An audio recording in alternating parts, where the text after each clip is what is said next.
Chapter 1089. Tianzi's men came a little faster than expected. On this day, Gu Xingyin was still hunting with Shirlei outside when she received a message from the system. The men sent by Emperor Tianzi to look for her had arrived at this small mountain village. "What's wrong with Ao Wan?" Shirlei asked when he saw her expression was a little strange. Gu Xingyin raised her eyebrows and smiled at him. "My men are here." Shirlei immediately understood what she meant. Did her subordinates come looking for him? The two were not in the mood to hunt, so they packed up and returned to the small mountain village. As soon as they entered, Shirlei found that something was wrong. Usually at this time, the mountain village would be lively. But today, it was quiet. Even the little wolf cub raised by Aunt Zhang did not howl. The two walked inside and finally found the reason for all this at the gate of Shirlei's courtyard. Dozens of people were densely packed together. They were all wearing armor and holding strong horses in their hands. They stood there without saying a word. How could the mountain people have seen such a scene? After realizing that these knights had no malice towards them, the whole mountain village curiously ran out of their homes and stood there quietly to watch. It was said that they were looking for Miss Ao Wan. After the leading knight heard that a beautiful girl named Ao Wan had come here 2 months ago, he asked for the address of Big Stone's house and ran here to guard. Under such circumstances, Gu Xingyin and Shirlei, who came in from outside, made their footsteps extra conspicuous. The knights all looked over at him. Just a glance. A look of excitement appeared on everyone's faces as they knelt down in unison in the direction of Gu Xingyin. "Your Highness, we pay our respects to you." The people in the mountain were stunned by this scene. Her Highness? There was a princess in their village who had lived here for more than 2 months. Then, they saw that Miss Ao Wan, who was usually just a little cold, had a serious expression, and her whole momentum seemed to be different from before. "Rise." Gu Xingyin said faintly, "It's been hard on you to find this place." The leading knight looked very excited. "It's not hard at all. To be able to find the princess, we don't feel that it's hard at all." He glanced at Gu Xingyin's coarse hemp clothes and felt that the princess had suffered a lot in the past few months.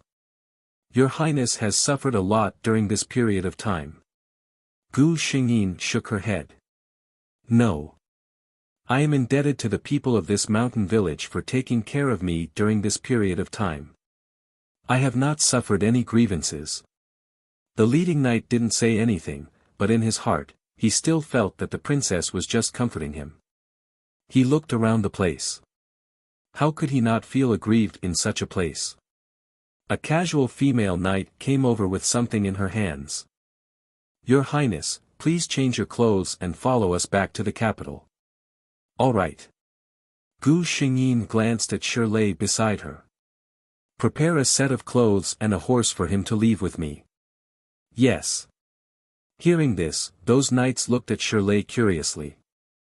They didn't know what this mountain hunter had done to attract the princess's attention. However, Shirlei pursed his lips.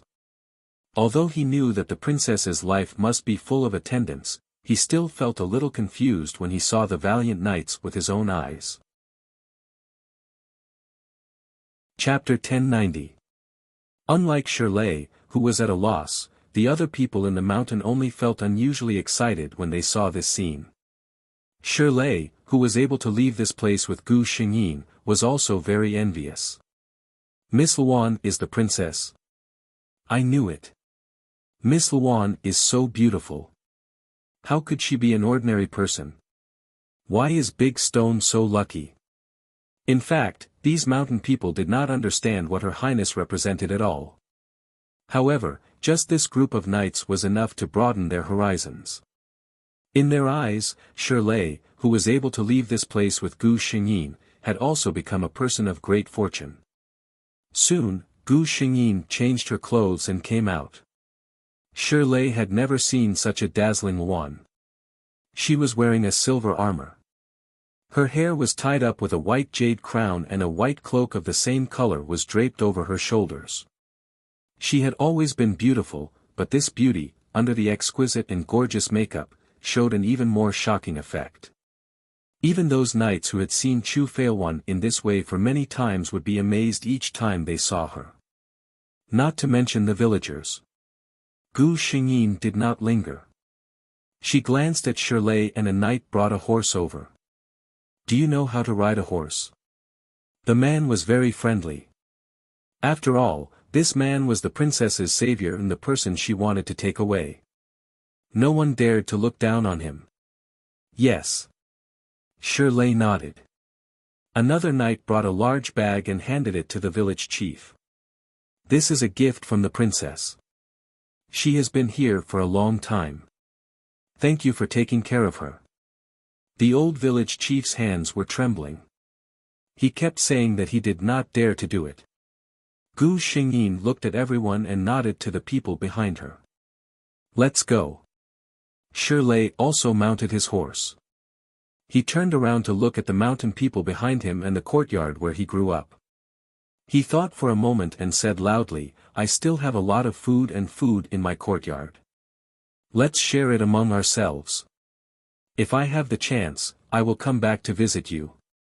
After he finished speaking, he turned his horse around and chased after the knights in front of him. There were no delays along the way. Every time they passed by a place, they would buy some food there.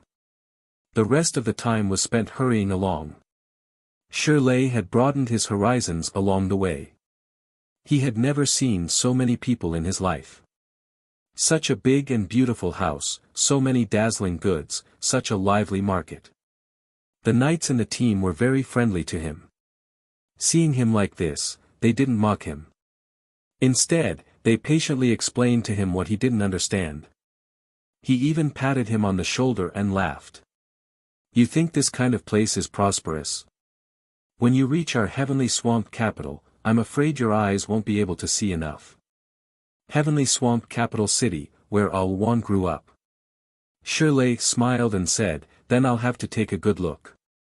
Along the way, Gu Xingyin did not show any special expression to Shirley.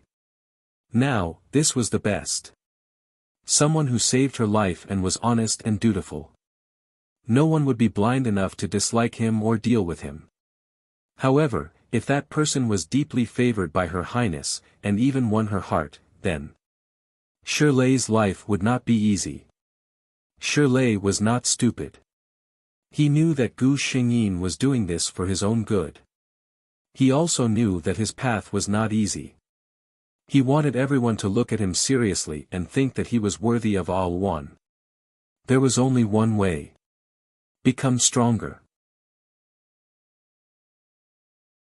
Chapter 1091. After 3 months, Emperor Tianzhe, who finally received news of his daughter, personally welcomed Gu Xingyin and her entourage at the city gate. As a dignified emperor, in front of countless officials and commoners, he shed tears as he looked at his daughter who had been missing for months.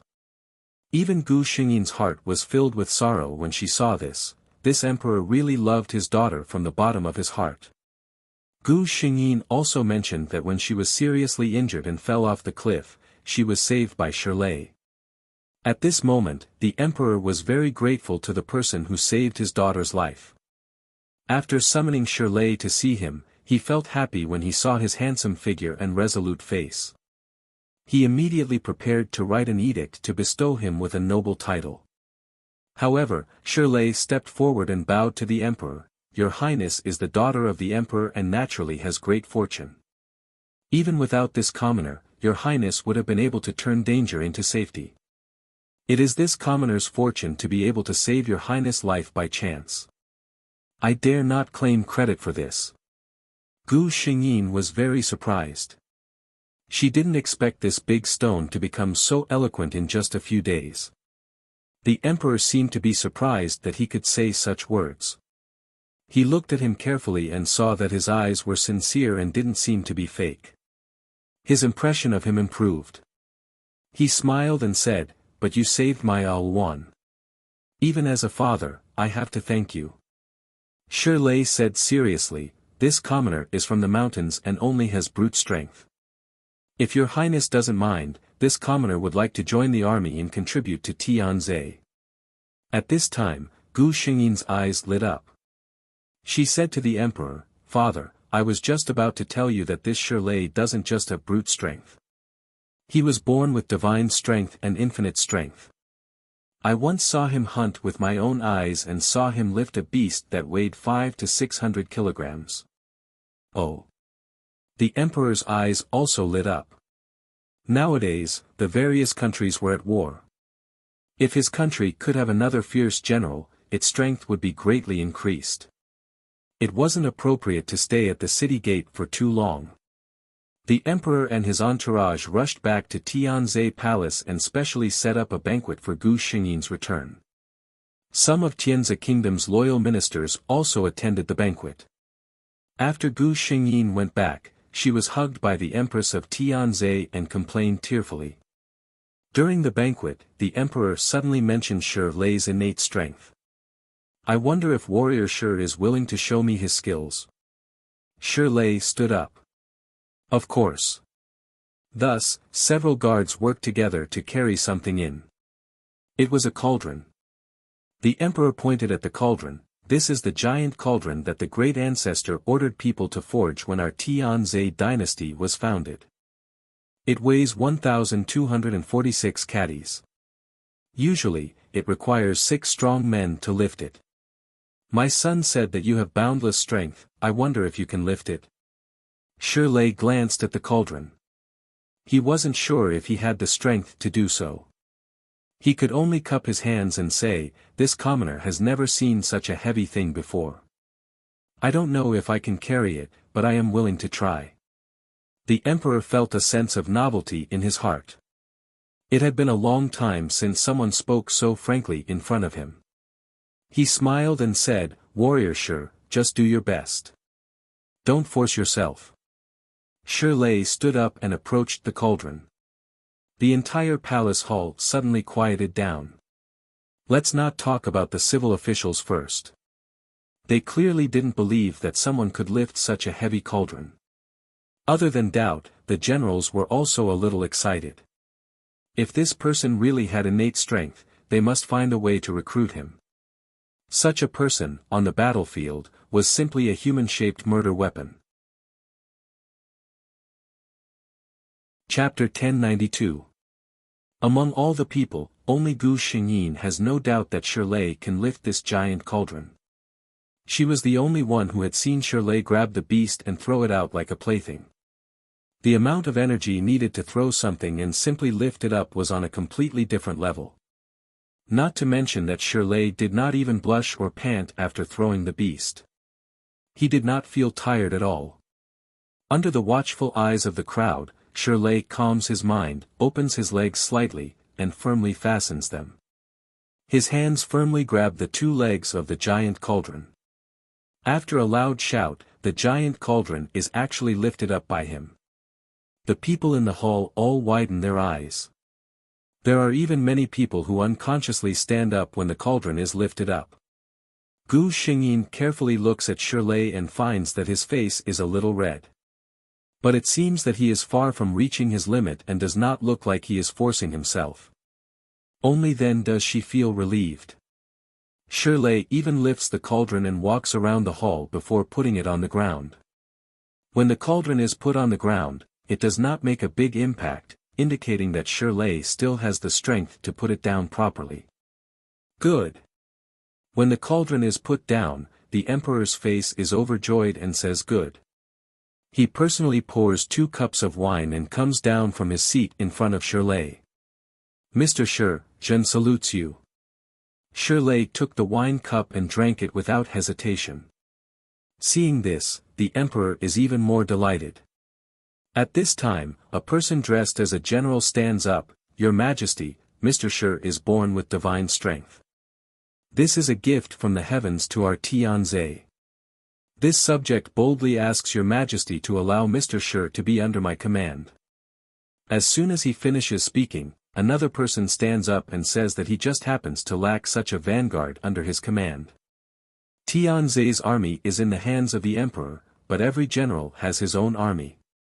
Therefore, They all want to recruit such a promising young man under their command. Gu Xingyin watched them fight with each other calmly. Want to snatch someone from her? You are still a little lacking.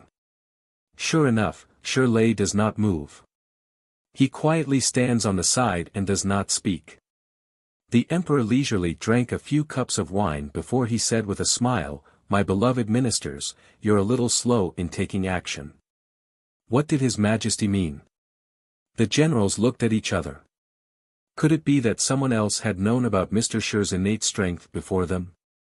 The emperor laughed heartily. Mailwan told me as soon as she came back that Mr. Shi must be her subordinate. The emperor was so biased that he would give Chu Failwan whatever she wanted. He even said that as long as she was willing, he could pass the throne to her. It was clear how much he doted on his daughter.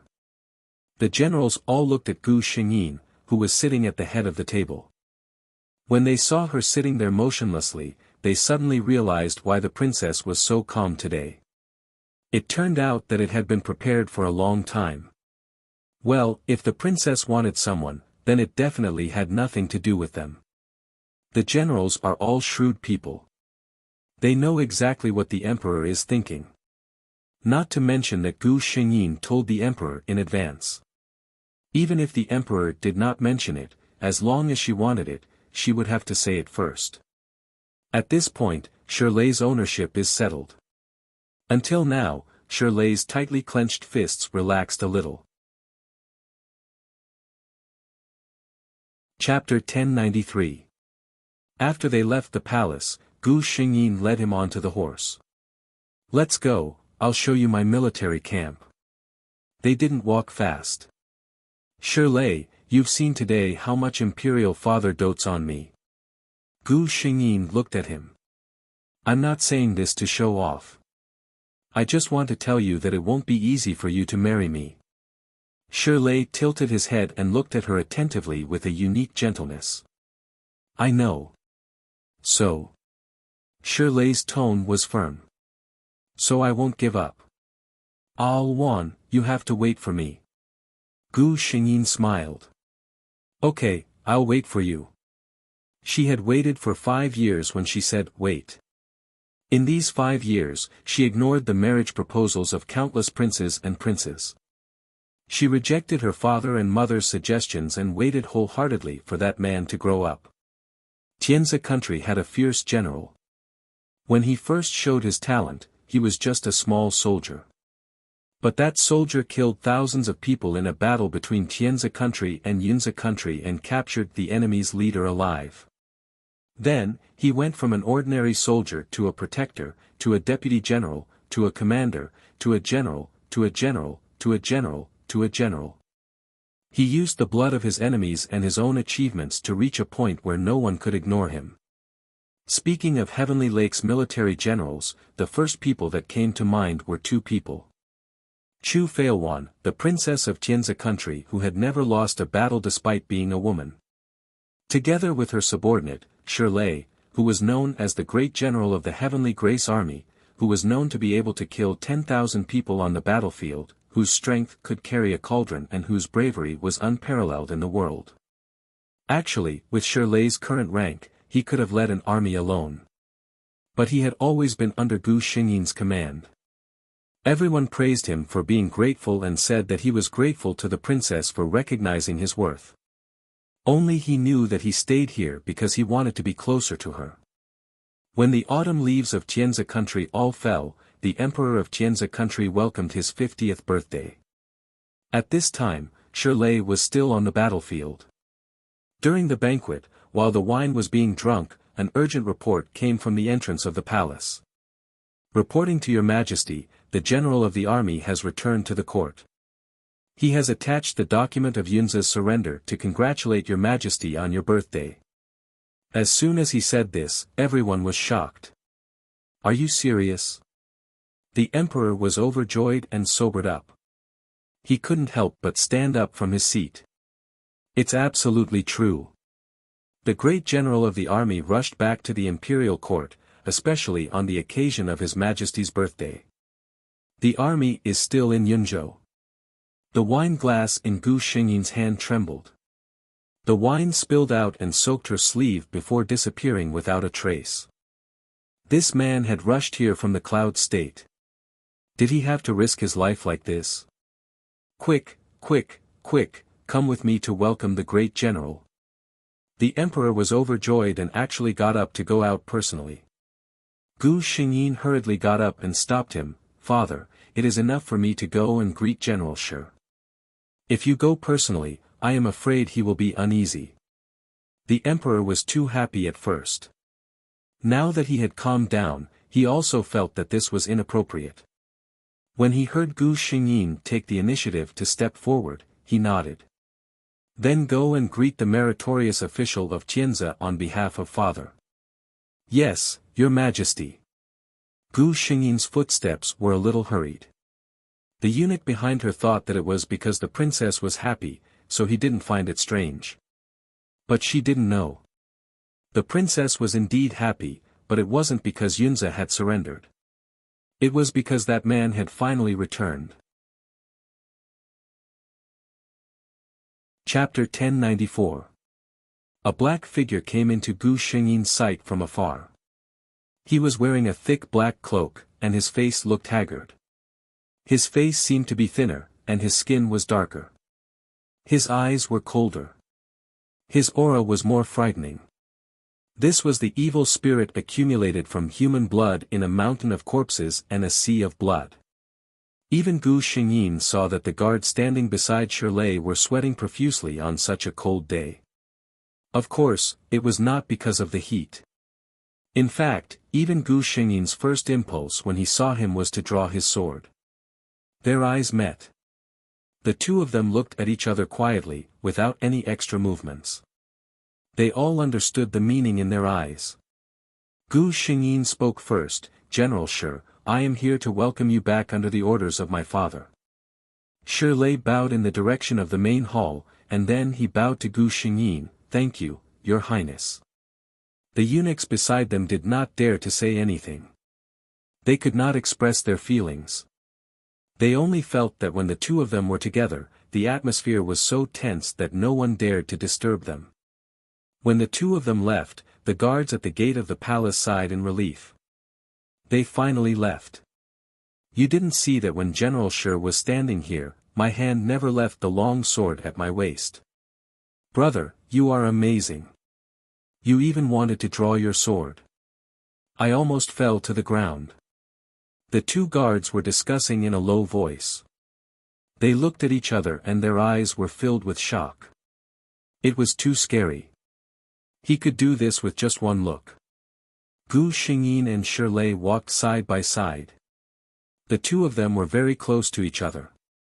In the eyes of outsiders, General Shi was the princess's trusted aide, so it was normal for them to have a good relationship. There was nothing wrong with it. Only the two of them knew that under the cover of their sleeves, their hands were tightly clasped together. Shirley held her hand tightly, but he did not dare to use too much strength. It was as if he had placed all his attention on the hand that was holding the other person's. Later, when he presented his achievements, what awaited him would be countless praises and rewards. But to Shirley right now, none of that mattered anymore. He only wanted to make this road a little longer, a little longer. It was best to let him continue walking with her like this. But no matter how long the road was, there would always be an end. Even if they were holding hands, they would still have to part. Gu Xingyin released his hand and the two of them walked into the main hall. Shirley bowed deeply to the emperor. Maintaining a half-kneeling posture, he raised the document in his hand. It was the Cloud Swamp Country's emperor's surrender document. The emperor personally got off the main seat and pulled him up. Then, he read the letter word by word. Good, good, good. He laughed loudly as he looked at Shirley. Almost without hesitation, he conferred the title of Marquis of 10,000 households. Shirley knelt down at this moment. I don't ask for a marquis, nor do I ask for a reward of 1,000 gold coins. I only ask for your majesty to promise me one thing. The emperor was in a good mood and asked, what is the matter? Shirley lowered his head and said the words that he had hidden in his heart for 5 years. I ask your majesty to marry Princess Heroine to me. The main hall fell into silence. The emperor's expression froze for a moment. Gu Xingyin held the wine cup in her hand. Even her usually calm state of mind showed a trace of nervousness. The emperor looked down at the man in front of him. This man was resolute and strong. Now, he had the best military achievements in the world. It was not bad for such a man to be his Luan's son-in-law. Chapter 1095. However, the emperor glanced at his expressionless daughter and felt a little troubled. Over the past few years, there had been quite a few men who had asked for Luan's hand in marriage. However, no matter who it was, Luan would always reply with 2 words, not marrying. Although it was true that the emperor's daughter didn't have to worry about marriage, which parent didn't worry about their children's marriage? If it was someone else, the emperor wouldn't have to be so conflicted. He would just issue an edict and the girl would have to marry him whether she wanted to or not. However, this stubborn girl was his favorite daughter. The emperor could even ignore the objections of all the courtiers and send her to the battlefield. Why would he let his daughter suffer because of a marriage? Hence, the emperor didn't agree on the spot. Instead, he turned to look at Gu Xingyin. The courtiers also lowered their heads and focused their attention on Gu Xingyin. Some of them were thinking, why doesn't General Shi take this opportunity to earn a title? With his military achievements, he would definitely have a bright future. Why would he have to worry about not having a beautiful wife? Princess Heroine was beautiful, but she was too stubborn. A woman like her might not be a good wife. Most importantly, this princess had already rejected countless marriage proposals. If General Shi were to be rejected again this time, as a man, it would not look good for him. Gu Xingyin didn't move under everyone's gaze. She remained silent for a long time before saying, everything will be decided by father. See, it was indeed a rejection, wait. Many people took a moment to react. What did Princess Heroine just say? Everything will be decided by father. In other words, the girl was too embarrassed to agree on the spot, so she pushed the blame onto her father. The emperor was also a little confused. However, he couldn't help but smile after recovering. Did Luan just agree? He looked at his daughter. She didn't have much of an expression on her face. It was as if the decision she just made wasn't something that would decide her life. Looking at the courtiers, the emperor felt a sense of belonging when he saw their shocked expressions. That's right, this reaction is normal. He coughed softly and looked at Shirley, who was still kneeling on the ground. The emperor's gaze unconsciously softened. Yes, previously, Shirley was a subject that he thought highly of. Now, he was looking at him as a son-in-law.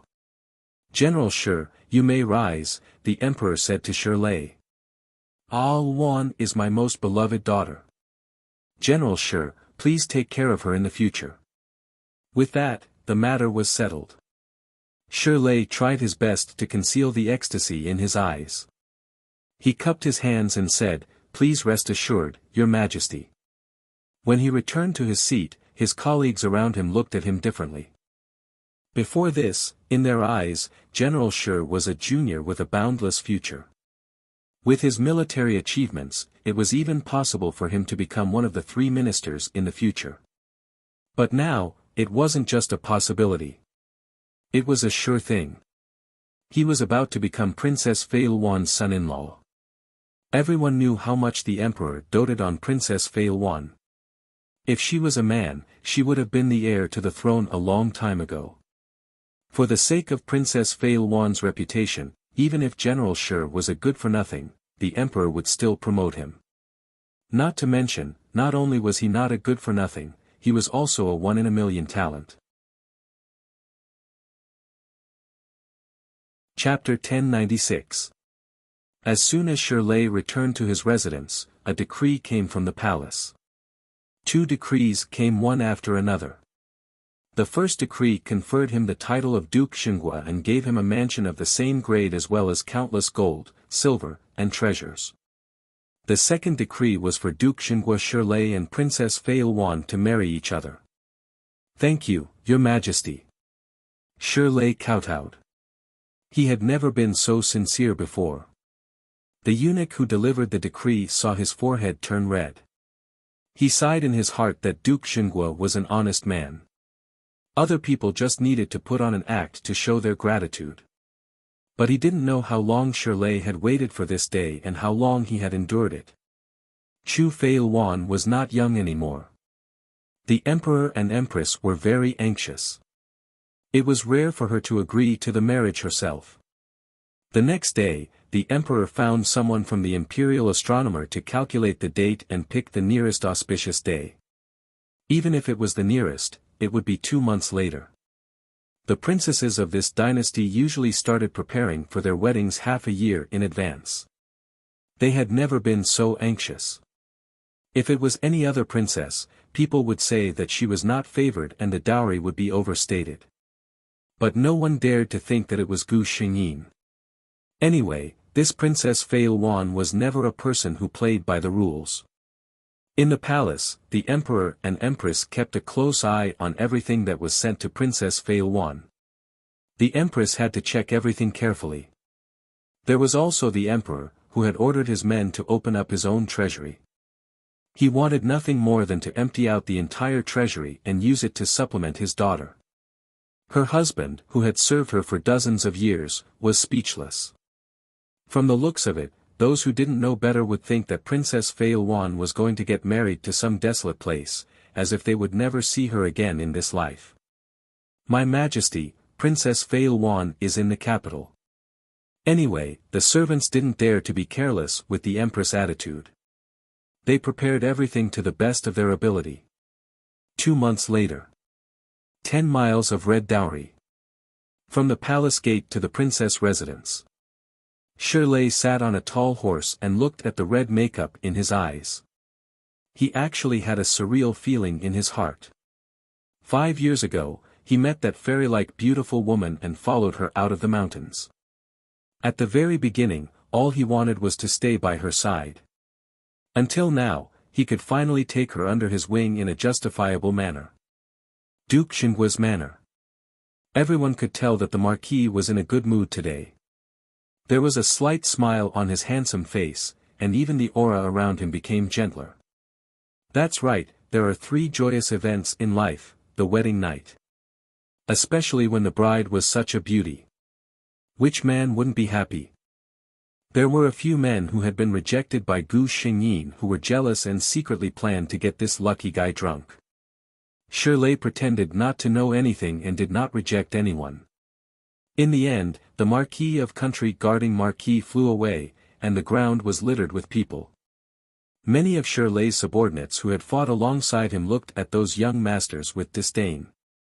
Master Ho could drink 1,000 cups without getting drunk. How could he drink with these gigolos? You want to defeat me too? He was simply overestimating himself. Actually, Shirlei was a little drunk. But he didn't know if it was the wine or the red sky that was intoxicating. She was waiting for him in the room. He walked steadily towards the bridal chamber. Chapter 1097. Mandarin ducks, brocade quilt, dragons, phoenixes, red candles, and a happy beauty. The matron of honor was waiting in the bridal chamber for the couple to complete the last rites. What Shirlei wanted to do most now was to be alone with Aoluan, without anyone disturbing them. But those rites couldn't be left out. This was his and Aoluan's wedding, so of course everything had to be done perfectly. The moment the bride's veil was lifted, the room was filled with light. They ate raw glutinous rice balls, drank cross-cupped wine, and tied the knot without any hesitation. Finally, all the extra people left. In their world, there was only each other left. Shirlei could no longer suppress the excitement in his heart. His hands trembled slightly as he caressed Gu Xingyin's face. "Aoluan. Gu Xingyin looked at him and smiled, softly replying, "Yes. You are mine." In the end, there was a trace of uncertainty.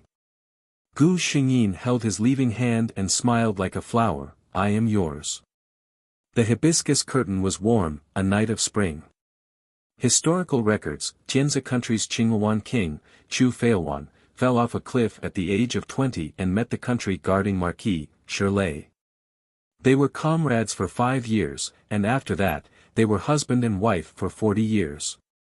The two had a son and 2 daughters and were very close.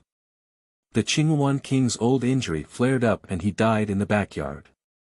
In less than a month, the country-guarding Marquis, who had always been healthy, fell ill and died. Shirlei lay on the bed, unable to speak. He felt the strength in his body gradually leaving him. There was a noise in his ears. He could tell that it was his and Wan's daughter crying. What is she crying for? He thought. He had lived enough in this life. He had too many things that others could not even dream of. It could be said that he had everything a man wanted. Now, his grandchildren had all grown up, and there was no one in the Marquis residence that he cared about. His Ulwan had been gone for a month. He could not let her wait for too long. The bridge of helplessness was not easy to cross, and she would not be happy if she was alone. Gradually, his ears couldn't hear anything clearly. His eyes opened in vain, but the Fusho double-patterned bed curtain in his line of sight was still getting more and more blurry. There was a glimmer of light in the darkness. That woman, who was still as beautiful as ever, was wearing a snow-white cloak. She turned her head to look at him and complained unhappily, "Why did you come so late? I've been waiting for a long time." He smiled. "I'm coming." The people around only saw the thin old man on the bed reveal a faint smile and murmur, "Wan, I'm here." He wasn't breathing. The middle-aged woman who had been holding back her tears finally burst into tears. The country-guarding Marquis, Shirlei, passed away at the age of 72. Gu Xingyin stayed in the space, watching the scene after his death. There was silence for a long time. The system came out to comfort her. "Host, please don't be sad. These are all illusions." "Illusory?" Gu Xingyin shook her head. If these were all illusions, then what was he? Then what was he?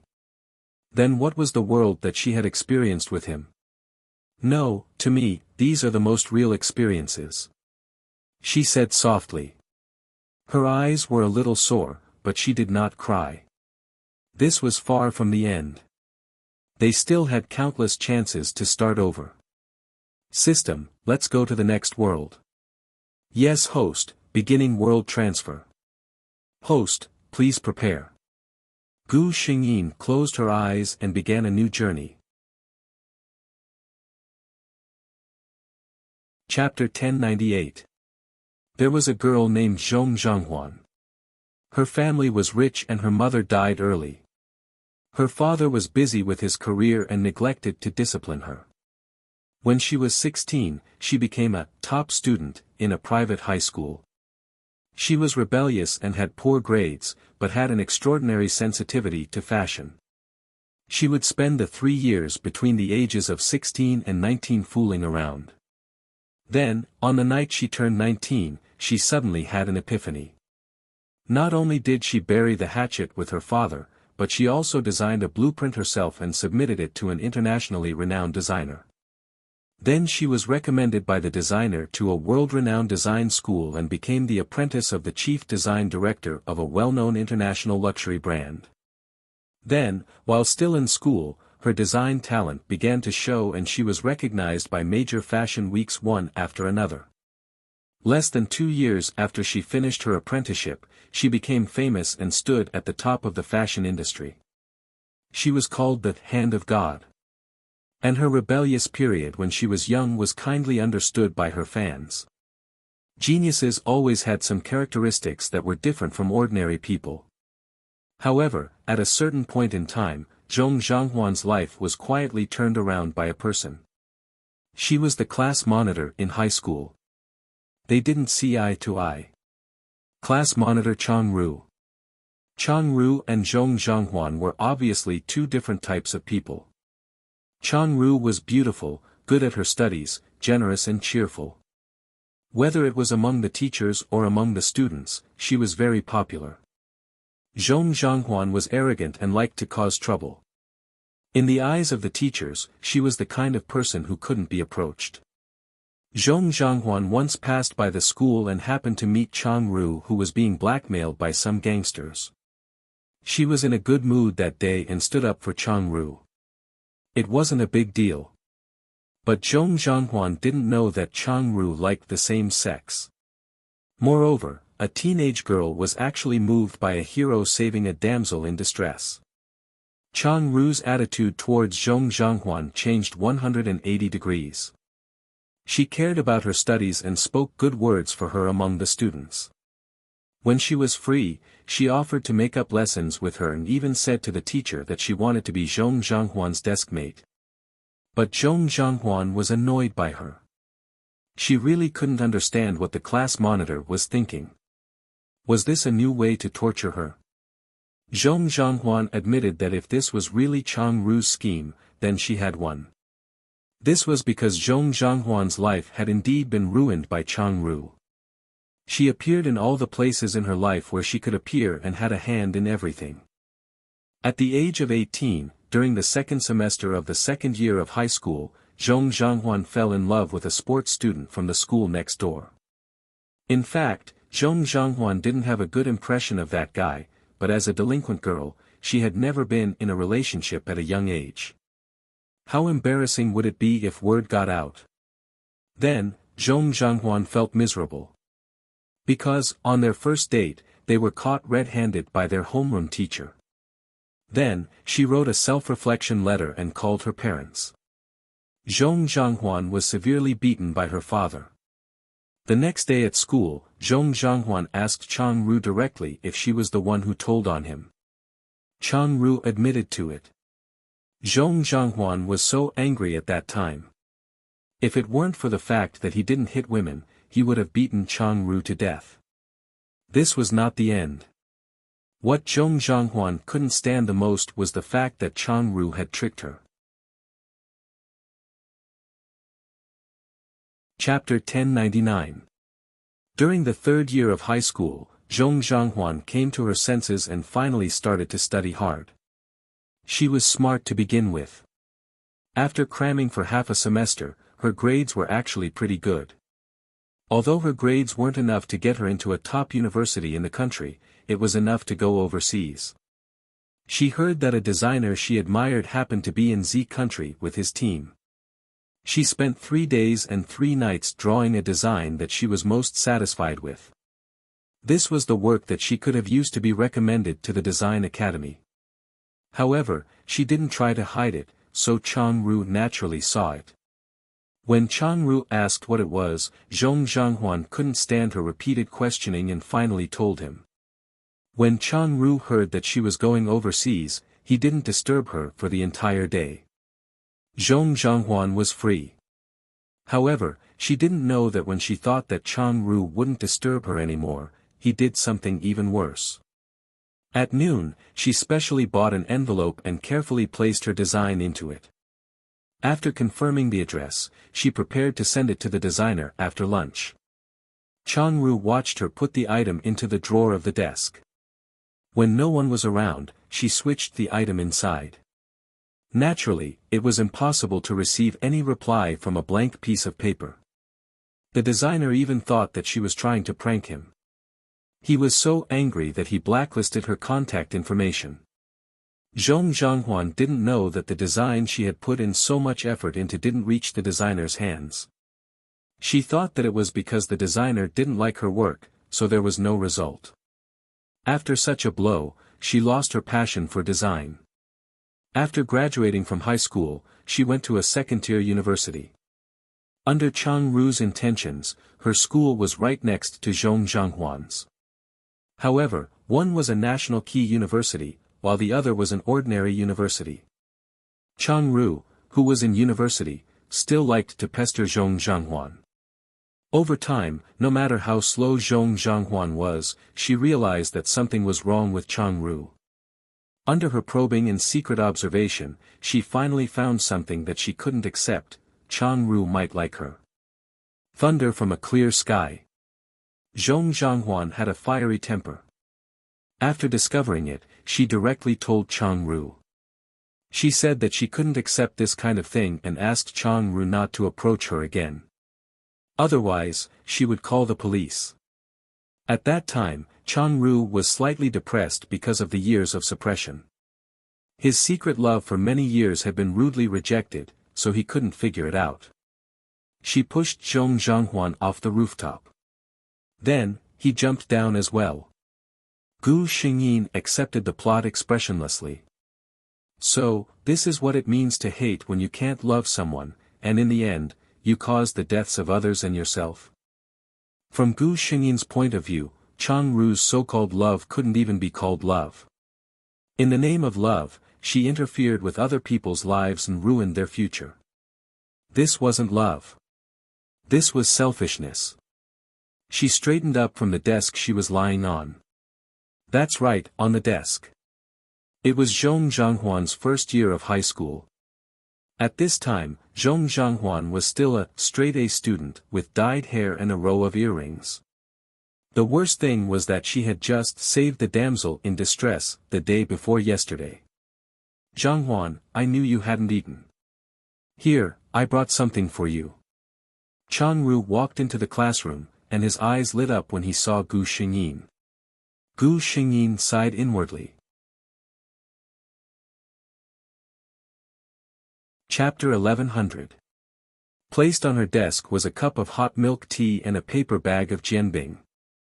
A tempting aroma wafted from the desk into Gu Xingyin's nose. Her stomach, which hadn't eaten lunch, rumbled. Normally, Zhong Zhanghuan would probably turn his face away and pretend he didn't see it. At this moment, the classmate sitting in front of her turned around and said enviously, Chang Ru, you brought lunch again. Chang Ru smiled and didn't say anything. Gu Xingyin could tell from the student's eyes that he did not think highly of him. Indeed, from their point of view, Chang Ru saw that she hadn't eaten and specially brought her lunch. However, she didn't care about it and let it cool down every time. Then, Chang Ru would silently throw it into the trash can after school. No matter how she looked at it, it was her fault. Gu Xingyin thought for a moment. The jianbing was very fragrant and she was very hungry. Moreover, she needed to turn the situation around. She reached into her trouser pocket and took out $100 bill and placed it in front of Chang Ru. Chang Ru's expression changed. That's not what I meant. Gu Xingyin said, I know you're helping your classmate out of kindness, but there's no reason for the class monitor to spend money for nothing. Take this $100 bill as the money you'll pay for lunch for the next 2 days.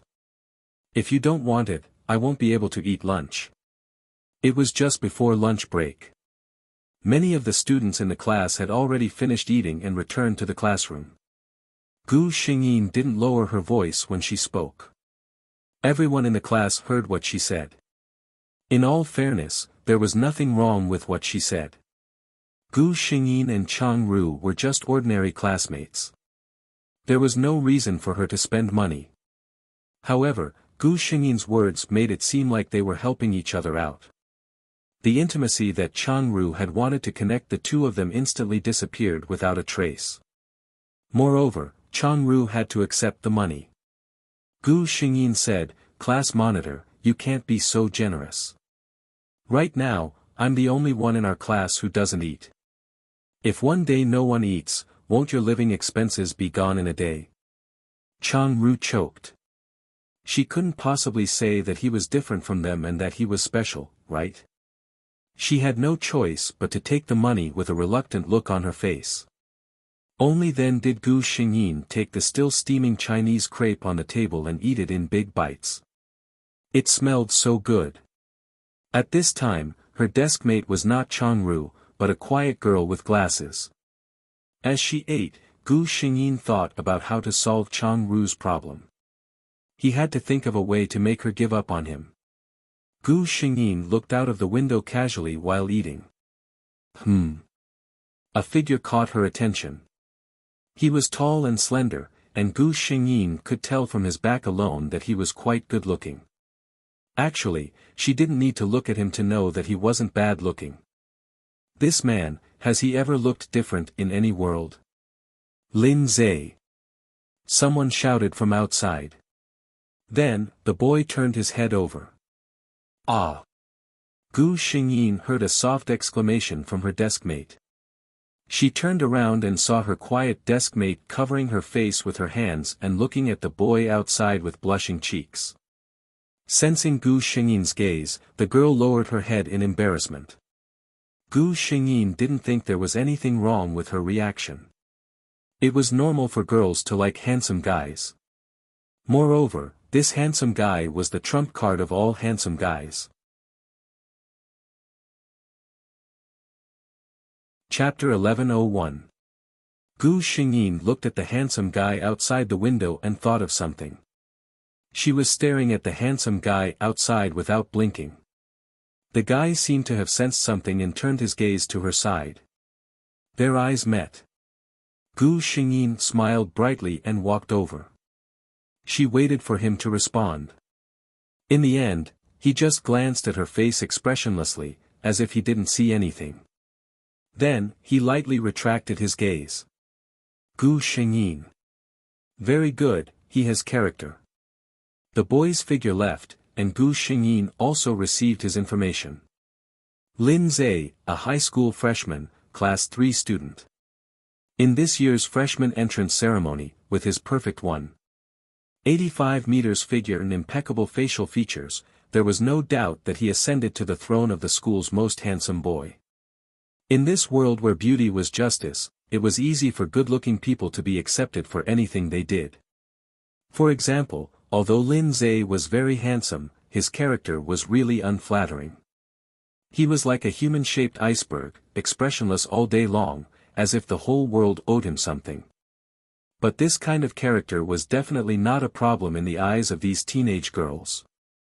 This was character. This was cool. Gu Xingyin looked away and turned back. She immediately met Chang Ru's eyes. It seemed very gentle. She frowned slightly. Actually, Chang Ru's behavior was very obvious.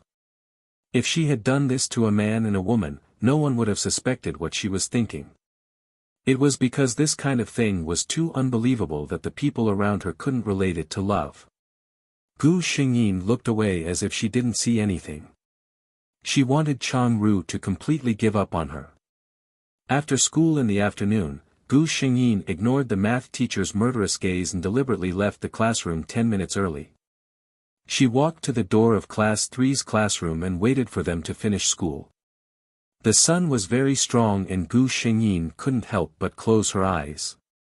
When Lin Zhe turned his head, he saw the girl leaning against the railing outside the classroom. She was wearing exaggerated clothes that were obviously not suitable for the school's style. Her hair was also different from the hair of high school girls, which was long and straight. A string of shiny earrings hung from her ears. Lin Zhe felt that it was very strange. Logically speaking, he didn't like such exaggerated dressing. Moreover, most people wouldn't feel that it was cool when they put it together like that. Instead, it would feel that it was very tacky. But when it came to this girl, it didn't make people feel that way. She was cool. This was what Lin Zhe thought. This was the difference brought about by aesthetics. Although Zhong Zhanghuan was in her rebellious phase and liked to be independent, her natural sensitivity to fashion prevented her from messing up her image. However, Lin Zhe's admiration was limited to this. It had nothing to do with him. He retracted his gaze. School was about to end. There was no such thing as procrastination in this school, so when the bell rang, the teacher stopped teaching and the students began to pack their things. Gu Xingyin watched the teacher leave. Lin Zhe also packed his things and was about to get up. At this time, she entered Class 3's classroom. The students in Class 3 looked at her curiously. A few of them seemed to recognize her and whispered to each other. Gu Xingyin walked straight to Lin Zai's desk. Chapter 1102. Feeling that he was suddenly blocked by a shadow, Lin Zai raised his head. It was the girl who had been standing outside the classroom. "What's the matter?" He frowned and looked at Gu Xingyin. The strange combination of the two was undoubtedly very easy to arouse people's interest. The students who were tidying up their things all slowed down their movements. They pricked up their ears and paid attention to the movements here. Gu Xingyin bent down and supported herself with one hand on the desk, enveloping Lin Zai in her shadow. This posture made Lin Zai couldn't help but frown. Gu Xingyin's mouth raised into a cynical smile little by little. "Lin Zai, let me introduce myself. My name is Zhong Zhanghuan. Zhong as in love at first sight, Zhanghuan as in happiness." Lin Zai's eyebrows didn't even move when he heard this. He just said lightly, "I see. Can you please leave my desk?" Gu Xingyin's smile didn't change, and she even moved closer.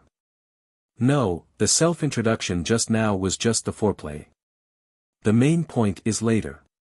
Lin Zai, I fell in love with you at first sight. Can you go out with me?" The whole classroom was silent. Lin Zai's eyebrows could be piled up into a small mountain. He looked at the girl in front of him with some confusion.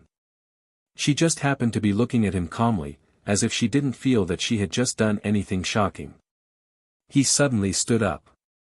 This action made Gu Xingyin have to let go of his hand on the desk. The aura that had just been created with great difficulty was instantly destroyed.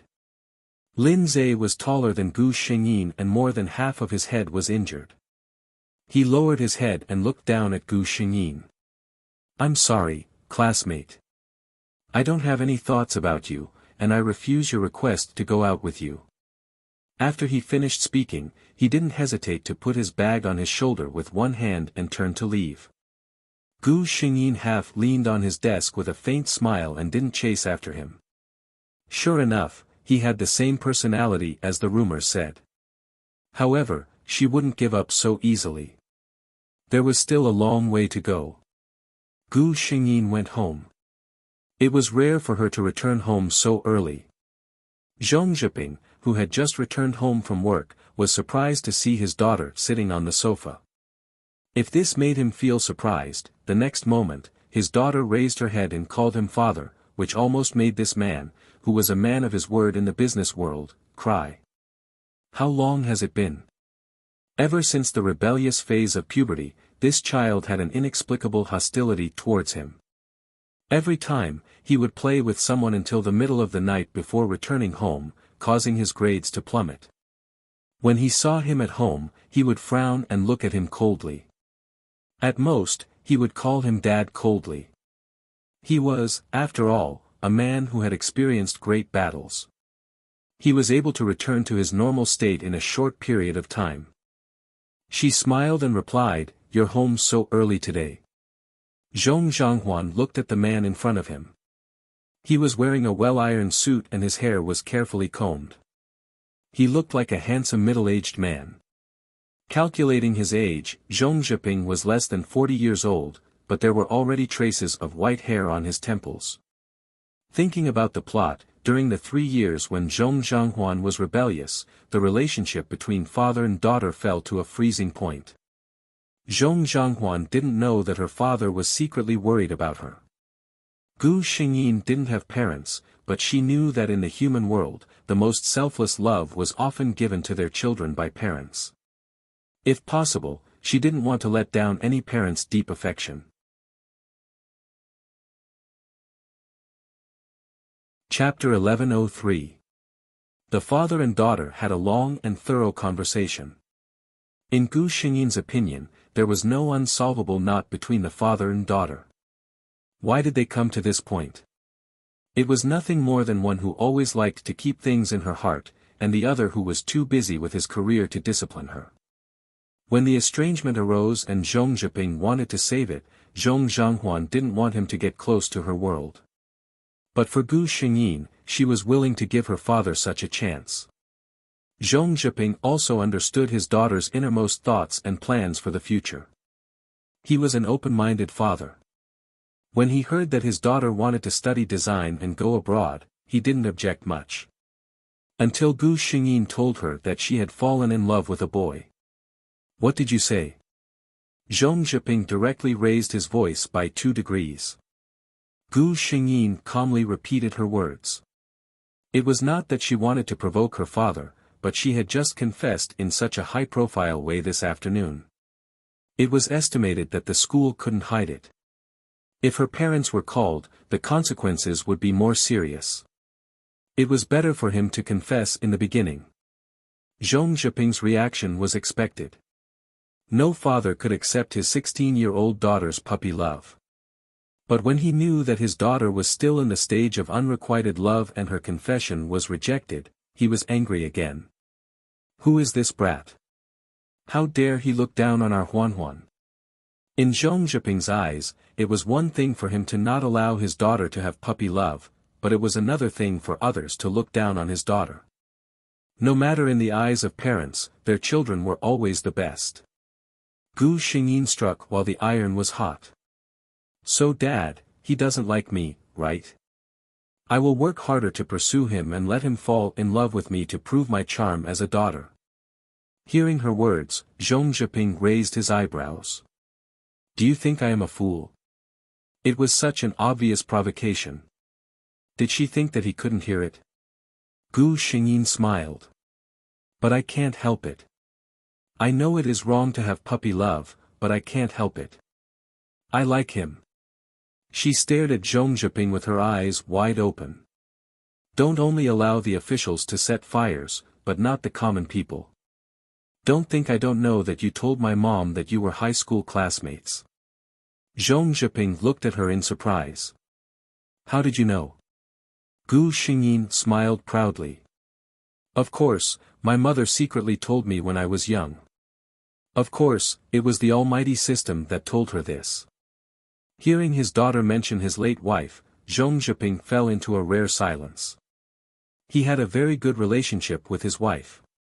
Otherwise, he wouldn't have stayed single for so many years after his wife had passed away. With his qualifications, there were plenty of people who wanted to follow him.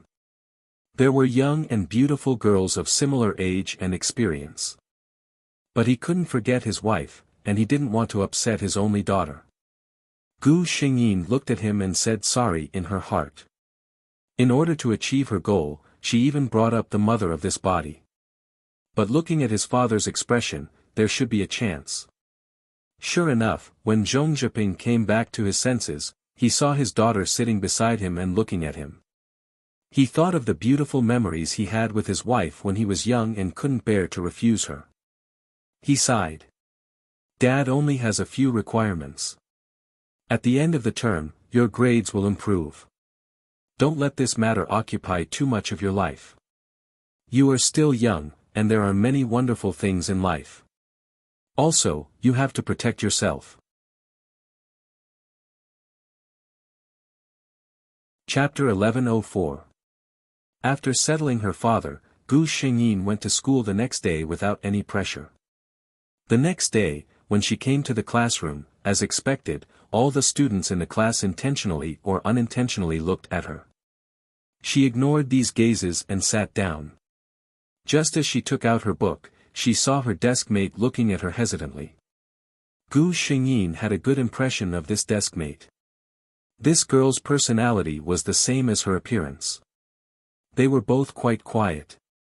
Although the two of them didn't talk much, their relationship wasn't bad. Most importantly, this girl wasn't like some people who avoided Zhong Zhanghuan as if he was a demon or a ghost. She put the book on the desk and turned to look at her. If you have something to say, just say it. Her deskmate was shocked. Usually, Zhong Zhanghuan wouldn't pay attention to her at all. But she still asked honestly in a small voice, I heard that you confessed to Lin Zhe yesterday. She knew it was about this. Gu Xingyin didn't intend to hide it and nodded. Yes, I fell in love with him at first sight. The girl's eyes widened. She didn't expect her to say it so naturally. Under normal circumstances, when a girl was asked such a question, shouldn't she lower her head shyly and not say anything? However, she silently imagined Gu Xingyin lowering her head shyly and shivered. That scene seemed a little too beautiful. This kind of style was more suitable for her. She thought for a moment and looked at Gu Xingyin worriedly. You, don't think too much. I heard that Lin Zhe's personality is like that. Many girls were rejected when they said goodbye to him. Was she comforting herself? Gu Xingyin's gaze warmed a little and she smiled at her desk mate. Thank you for your concern. I don't mind. Seeing that she didn't seem to have suffered any blow, her desk mate was relieved. But Gu Xingyin's next sentence made her widen her eyes again. What's the big deal about rejecting him once? You just wait and see. I'll get him one day. Gu Xingyin said confidently. Her desk mate looked at her in surprise. So she didn't plan to give up at all. Gu Xingyin was dressed much more normally today. Her hair was combed neatly, which was rare for her. She wore high-waisted denim jeans, a white laced shirt, and 3 shiny silver earrings on her left ear. After taking a few more glances, the girl couldn't help but blush. Why didn't she realize that her desk mate was so handsome? When Gu Xingyin saw her expression, he understood what she was thinking. A mischievous idea arose in her heart. She quietly leaned over and asked, "What's wrong? You're blushing when you see me. Are you attracted by my handsomeness?" She deliberately lowered her voice when she said this, and the girl's face immediately turned red. However, she was an honest person and actually nodded with a red face. It was the first time she saw her desk mate dressed so simply and neatly. She was indeed a little stunned. Ha ha ha. Gu Xingyin couldn't help but laugh. How could someone be so obedient? The students in the class all turned their heads to look at the two of them, curious about what had happened between the two of them. 2 rows away, Chang Ru looked over, his hands tightly gripping his sleeves. Why? She could whisper intimately with that girl without any scruples and laugh out loud, but she didn't even look at him nicely. Chapter 1105. After the morning self-study session, Gu Xingyin sat lazily in her seat without moving. Chang Ru walked over to her seat and said to Gu Xingyin's desk mate, "Cece, can you give us some space? I have something to talk to Zhang Huan about." Gu Xingyin's desk mate, Cece, knew that the two of them didn't get along. Although their relationship seemed to be improving, she was still a little worried. However, she had always been a soft person. At most, she glanced at Gu Xingyin worriedly before standing up obediently and leaving. Gu Xingyin raised her eyebrows and looked at Chang Ru. "Class rep, do you have any instructions for me?"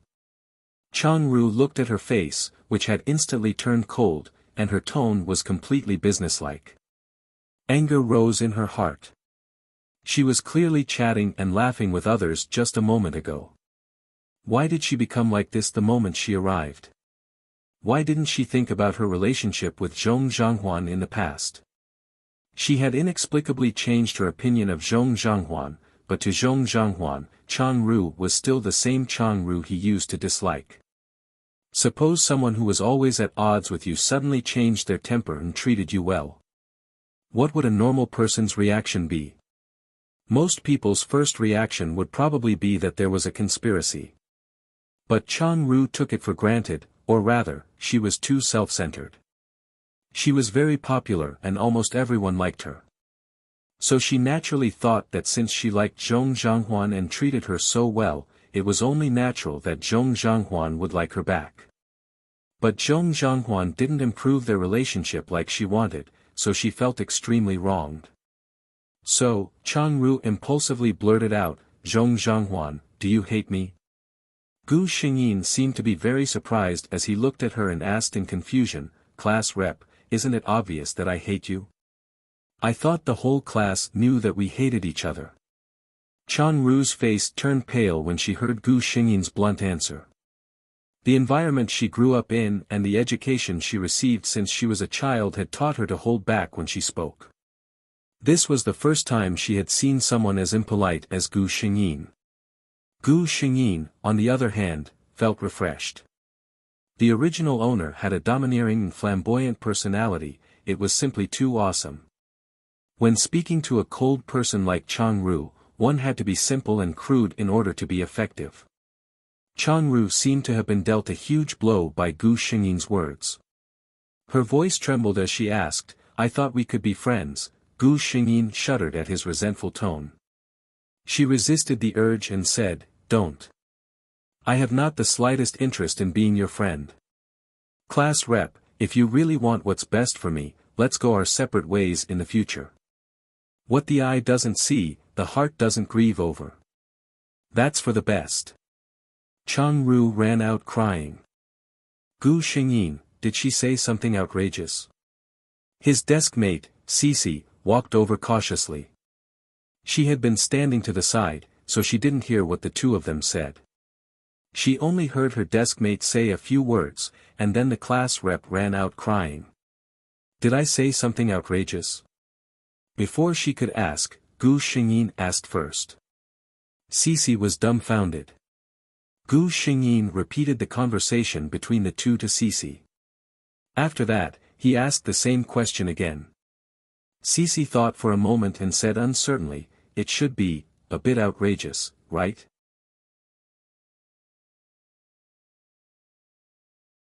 Chapter 1106. Gu Xingyin asked, "If I were to say something like that to you, how would you react? Would you cry and run out?" Cici thought for a moment. "I wouldn't cry, right? I'd probably ignore you." Gu Xingyin nodded. That was a normal reaction. If a normal girl was said to hate someone of the same sex, even if it was someone as gentle as Cici, she'd probably just ignore it with a cold face. If she had a fiery temper, she'd probably go up and fight with the other person. Running out with tears of sadness or something like that, this was obviously an unusual scene. The first class was the form teacher's class. Changru was still comforting her hurt heart in some corner. The form teacher had always been very concerned about this kind of obedient student. She hurriedly asked her what was wrong. Then, as Gu Xingyin expected, Gu Xingyin was called to the teacher's office. In the office, Gu Xingyin saw Changru with red eyes. Obviously, the form teacher had found this good student. The form teacher was comforting Changru softly. When she saw Gu Xingyin, her expression immediately became serious. "Zhong Zhanghuan, students should love and help each other. Look at what you've done to Changru to make her so sad." Gu Xingyin's expression was calm. "Teacher, I only told the class monitor that I don't like her." The form teacher obviously didn't expect her to be so honest. Gu Xingyin was even more honest. She looked at the form teacher and said sincerely, "Teacher, the class monitor and I really don't get along. I just don't like her. There's nothing I can do about it. I told the class monitor that I don't like her. She probably doesn't like me either. I'm a bad student. It's better not to affect a good student like the class monitor." Changru looked at Gu Xingyin with red eyes. "Zhanghuan, I don't dislike you," Gu Xingyin interrupted her. "Class monitor, please call me Zhong Zhanghuan. I'm not that close to you." Changru's tears that had just dried up fell again. The form teacher was speechless when she saw this. In the office, in front of her, Zhong Zhanghuan was not even willing to give her face. She really believed that Zhong Zhanghuan did not like Changru. This kind of thing is not something that can be changed just by teaching her a lesson. The homeroom teacher looked at Changru who was still crying inside. In the end, Gu Xingyin was punished to be on duty for a week. The reason was that she did not treat her classmates well. Strictly speaking, there was no right or wrong in this matter. However, in the eyes of a teacher, the good student he liked and the bad student who always gave him a headache couldn't be treated equally. Gu Xingyin did not care about this. The effect she wanted was to let everyone, including her teacher, know that she didn't like Changru. She glanced at the head teacher and Changru in the office and said calmly, "Teacher, if there's nothing else, I'll take my leave first. Class is about to start." If Changru had been a prideful girl, she would have hated her to death. However, to Gu Xingyin, she would rather someone like Changru hate her than like her. When Gu Xingyin returned to the classroom, Cece looked at her nervously. "Zhanghuan, are you okay?" Gu Xingyin smiled and shook her head. "What could be wrong? I didn't do anything to her." Cece thought about it and agreed. At the same time, she felt that the class monitor was indeed a little too sensitive. During the third period, Changru finally returned to the classroom. She did not look in Gu Xingyin's direction. It looked like she really hated her in her heart. After the fourth period, Gu Xingyin asked the system and went straight to the cafeteria. In fact, even without the system's reminder, she could find Lin Zhe at a glance. Some people had charisma that could be seen at a glance in a crowd.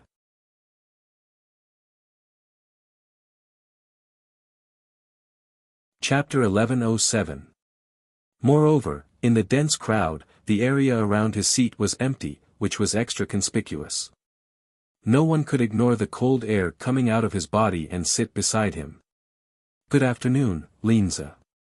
She walked over with a smile and sat opposite him without a care. Gu Xingyin swore that for a moment, she definitely heard the sound of gasps around her. Was it that scary? She found it funny. Could it be that Linza could eat people? Lin Zhe paused in the middle of eating. He raised his head and looked at Gu Xingyin coldly. Gu Xingyin didn't seem to notice his unhappy gaze and returned him a bright smile. "Linza, how could there be such a girl who didn't know how to read the situation?" He said coldly, "I don't like people sitting beside me, especially when I'm eating." Gu Xingyin smiled and put a sweet and sour pork rib into her mouth. Oh! It was delicious. Linza's chopsticks clattered on the plate. He was very depressed, but he didn't know how to get angry at a girl. Gu Xingyin looked at him and asked strangely, "Why aren't you eating? The food will be cold later. It's not a good habit to waste food." "Linza. I can't eat when there's someone beside me." He meant that she could leave now. Gu Xingyin completely ignored him. What a joke. If I really listened to you and left, how could I play in the future? She put down the chopsticks in her hand and looked at Linza seriously. She said earnestly, "Then you have to change this habit. This isn't your home. Other than your parents, no one has the obligation to accommodate you." Linza, did this girl really not understand what he was saying, or was she pretending to be stupid? He thought about her words and actions and confirmed that it was the latter. He silently picked up the plate in his hand and prepared to get up. How could he still be in the mood to eat? However, Gu Xingyin saw through his actions. She quickly finished the last bite and stopped Lin Zhe's actions. "Hey, look at you. You didn't touch anything at all. Is there a need to be so serious over such a small matter?" She looked at him dotingly and said, "If you really feel that bad, I'll leave, okay? Don't skip meals. You'll be the one hurting yourself. I like you so much that my heart aches when I see you like that." After she finished speaking, she didn't wait for Lin Zhe to react and left with the tray. Lin Zhe, who didn't know whether to leave or stay, the onlookers. So this was possible. Their knowledge had really increased. In the end, Lin Zhe still sat down and finished the food on the plate one bite at a time. However, when everyone saw his expression, they couldn't help but shudder. It was as if he had just eaten something extremely disgusting. After teasing Lin Zhe, Gu Xingyin returned to the classroom in a good mood. Then, Changru stopped her at the door of the classroom. "Gu Xingyin. This big sister, weren't you ignoring me? I've already made it so obvious, yet you still came looking for me." "It's simply, Gu Xingyin couldn't find the right words to describe it. But this time, Gu Xingyin was really wrong. Changru only looked at her coldly. Zhong Zhanghuan, where's your homework from yesterday? Homework? Gu Xingyin was confused and at a loss. When she got home yesterday, she was so focused on talking to her dad that she didn't remember about homework.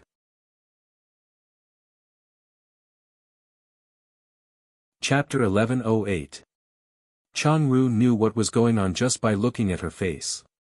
She said coldly, there are school leaders coming over for an inspection today. Yesterday, the homeroom teacher specifically reminded you. Zhong Zhanghuan, wait for the homeroom teacher to call you into her office. With that, she turned around, leaving Gu Xingyin with a cold back view. Gu Xingyin returned to her seat. Her deskmate, Cici, leaned over and said, the school leaders won't check your homework. Zhanghuan, I'll tell you where the homework is. Finish it later and send it to the office. Gu Xingyin shook her head.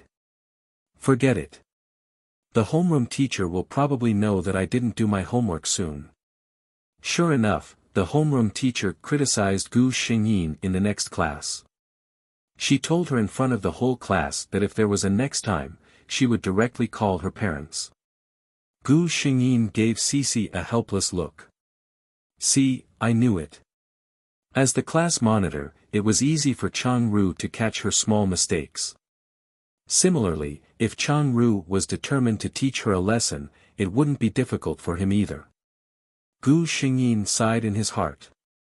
This time, she probably really hates me because of her love. Gu Xingyin obediently did her homework and went to the office with a good attitude to admit her mistakes. She also said that she would definitely pay attention in class and finish her homework on time. Her good attitude made the homeroom teacher feel that it was abnormal. She looked at Gu Xingyin's completely different style of dressing these 2 days.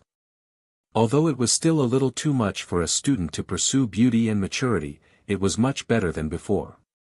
Could it be that this student had really turned over a new leaf? No homeroom teacher and student union were enemies. Naturally, they hoped that their students would change for the better. Seeing her like this, the homeroom teacher didn't make things difficult for her. Instead, she gently comforted her that it was fine as long as she knew her mistakes and could change. Gu Xingyin walked out of the office with a smile on her face. But when she returned to the classroom, the expression on her face was back to the usual mocking half-smile. No one could tell what she said to the teacher in the office. Seeing her like this, Changru sneered inwardly. Zhong Zhanghuan, I'm nice to you, but you don't care. Didn't you say that you wanted us to hate each other? I'll do as you wish, but I don't know if you can bear it. Cici was a little worried about her. Cici and Zhong Zhanghuan had been deskmates for 2 months. At first, she was quite afraid of this girl with a bad reputation, but later she realized that although Zhong Zhanghuan looked a little difficult to get along with, she was actually quite a nice person. Once, a boy in class bullied her, and her deskmate returned the favor on the spot. Zhanghuan often brought her chocolates. Moreover, the current Zhanghuan had become better than before. He no longer ignored people like before, but he was a little. She blushed and touched her face. She just liked to tease herself. What Cici didn't know was that Gu Xingyin found her bashful and cute. Her face was as red as an apple, so she liked to pinch her cheeks. Oh, it felt so good to the touch. When Cici saw Gu Xingyin return to her seat, she asked worriedly, Zhanghuan, did the homeroom teacher make things difficult for you? Gu Xingyin shook her head. Don't worry. I'll be fine. Their seats were in the second row on the left side of the classroom, while Changru's seat was in the third row in the middle. Changru could see the two of them whispering intimately when he looked up. Her pen drew a line on the paper fiercely. Chapter 1109. Lin Zhe. Lin Zhe turned around and saw his good friend running towards him. His good friend Song Tao and Lin Zhe were childhood friends. Their families were very close and they were in the same high school, but they weren't in the same class. Lin Zhe, I heard. Song Tao looked at Lin Zhe mysteriously. That Zhong Zhanghuan from class 2 is chasing you. Lin Zhe frowned. Don't talk nonsense. How do you know? Song Tao clicked his tongue. How is it nonsense? Ask around.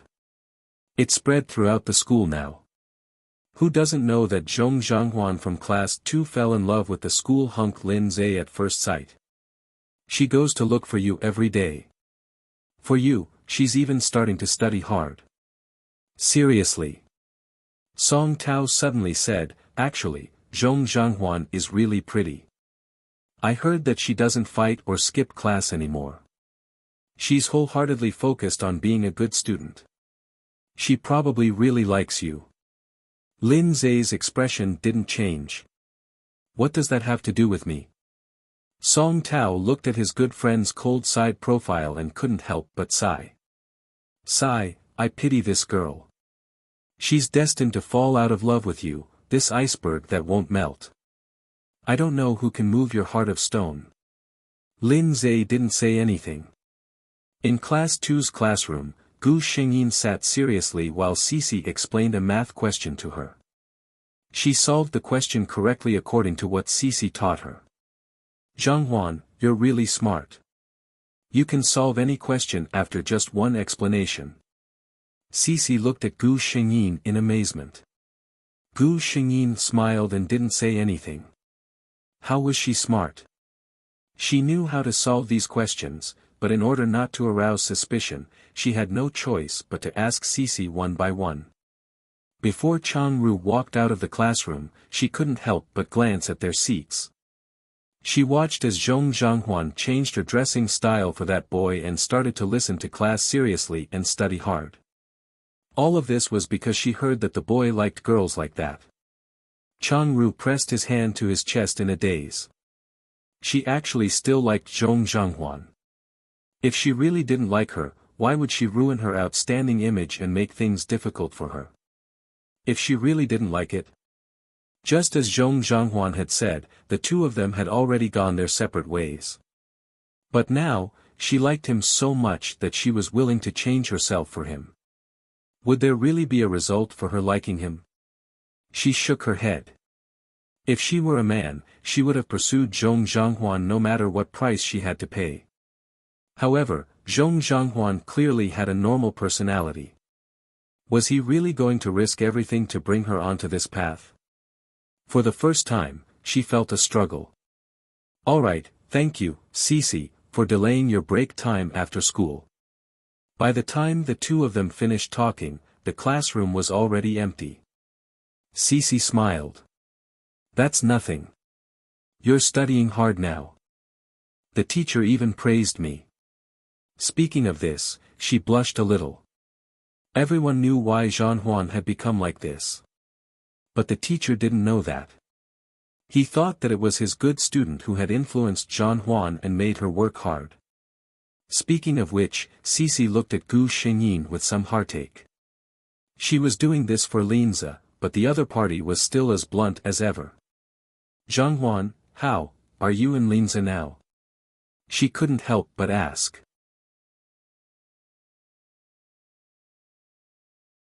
Chapter 11:10.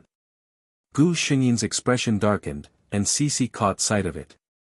She already knew the answer. But Gu Xingyin quickly perked up. That's it. It's not like I don't know how hard it is to woo the schoolbeau. I'm already prepared for a long battle.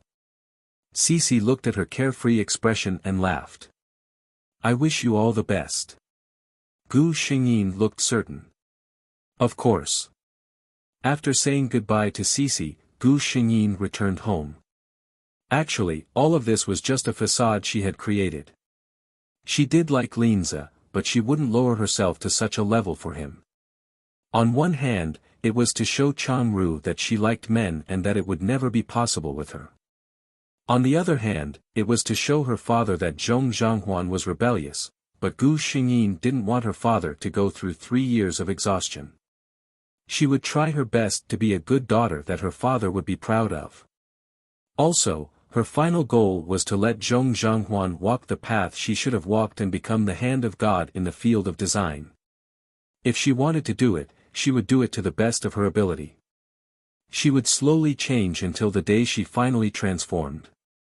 As for Linza, she was sincere in chasing him, but if he was always like this, Zhong Zhanghuan wouldn't be able to keep her eyes on him for the rest of her life. Huan, your Uncle Chen's family has a wedding banquet tomorrow. Are you going with Dad? Zhong Zhiping looked at Gu Xingyin expectantly. This gaze made Gu Xingyin's heart ache. In the original owner's memory, she hadn't attended any parties with her father in a long time. Outsiders only knew that Chairman Zhong had a daughter, but they had only heard of her name and never seen her in person. Every time, people would laugh and say that Chairman Zhong treasured his daughter too much and couldn't bear to let her out to meet people. Only Zhong Zhiping smiled bitterly. In the past, Huan was young, but now that she was older, she didn't want to attend these parties with him at all. How could he be reluctant? It was obvious that he couldn't get her to move at all. Of course. Gu Xingyin smiled brightly. I've never been Dad's date before. Zhong Zhiping also laughed. After Gu Xingyin went upstairs, he rubbed his eyes. She had almost shed tears in front of her daughter. But he was really happy. She had never been so happy before.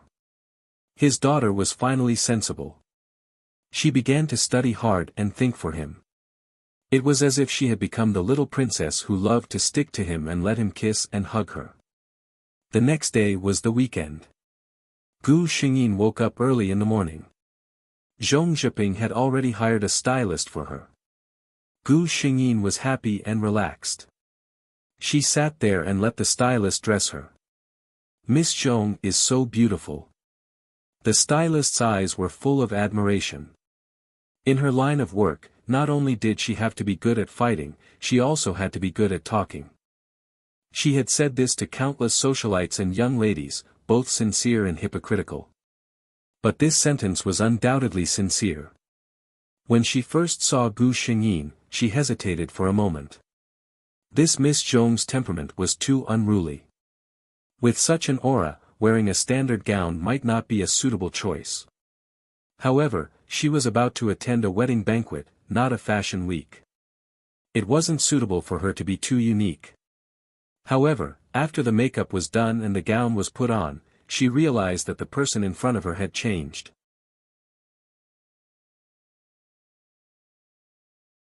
Chapter 11:11. She was clearly a wild and unruly girl just a moment ago. Now, she was wearing a silver silk dress and sitting there quietly. Her entire body exuded a dignified and elegant aura.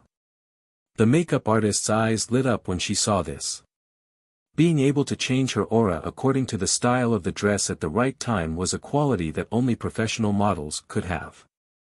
Many professional supermodels could also have this ability after rigorous training, but Miss Zhong was obviously born with this ability. Moreover, she was nearly 1.7 meters tall at the age of 16.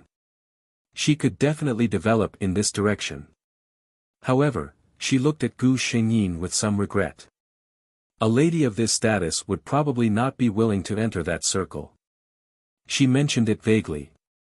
Gu Xingyin was a little surprised, but she still smiled and thanked her for her kindness. Thank you for your concern, but I have no intention of developing in that direction for the time being. Gu Xingyin, who was dressed up, went downstairs. Mr. Zhong was already waiting for her. When he saw his daughter slowly walking down the stairs, he couldn't help but widen his eyes. Mr. Zhong only came back to his senses when he saw his daughter walking to his side. Gu Xingyin lifted her dress and twirled around. Am I very beautiful? Even Dad is fascinated by me. Mr. Zhong smiled and nodded. Yes, you are very beautiful. My Huan is the most beautiful. His daughter had already grown up, but she still looked so, like her mother. Gu Xingyin and Mr. Zhong got into the car and arrived at the Zhou family's wedding banquet. As expected, they saw Zhong Zhiping holding a girl's arm along the way.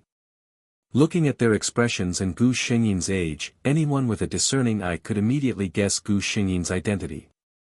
This is Miss Zhong, right? She's so beautiful. Such a beautiful daughter. If I were Chairman Zhong, I would definitely hide her at home and not let anyone see her.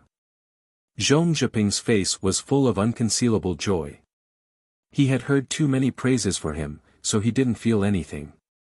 However, he liked to hear praises for Huan. Even if it was obvious flattery, he could still reply with a few words with a smile. Everyone could see how much he valued his daughter.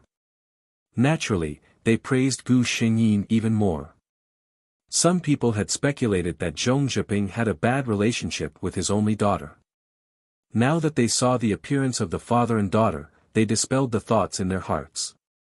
If they still didn't have a good relationship, then all the children in their family were probably adopted. Brother Zhong, is this Huan? You've grown so big. A middle-aged man with silver hair on his temples walked over. His complexion was very good. Gu Xingyin knew who he was. He was the chairman of the Zhou group and the father of the main character of today's wedding. The relationship between the Zhou family and the Zhong family wasn't bad. Zhong Zhanghuan had seen this Uncle Zhou when he was young, but he hadn't seen him in recent years. Uncle Zhou. Gu Xingyin greeted him obediently. Huan, Lin Zhe came here with the elders of his family. He was cold by nature and didn't like this kind of situation where people came and went. He also didn't like to pretend to be polite with people. However, in the past, his family would indulge him. Now that he was getting older, they couldn't let him be willful. His mother said to him, "Ah Zhe, you're the heir of the Lin family. You can't not appear in front of people for the rest of your life and let those people who can't be on the stage jump in front of outsiders." In their family, there were a lot of branches and illegitimate children. The family was in a mess. Lin Zhe's personality was also related to the environment he grew up in.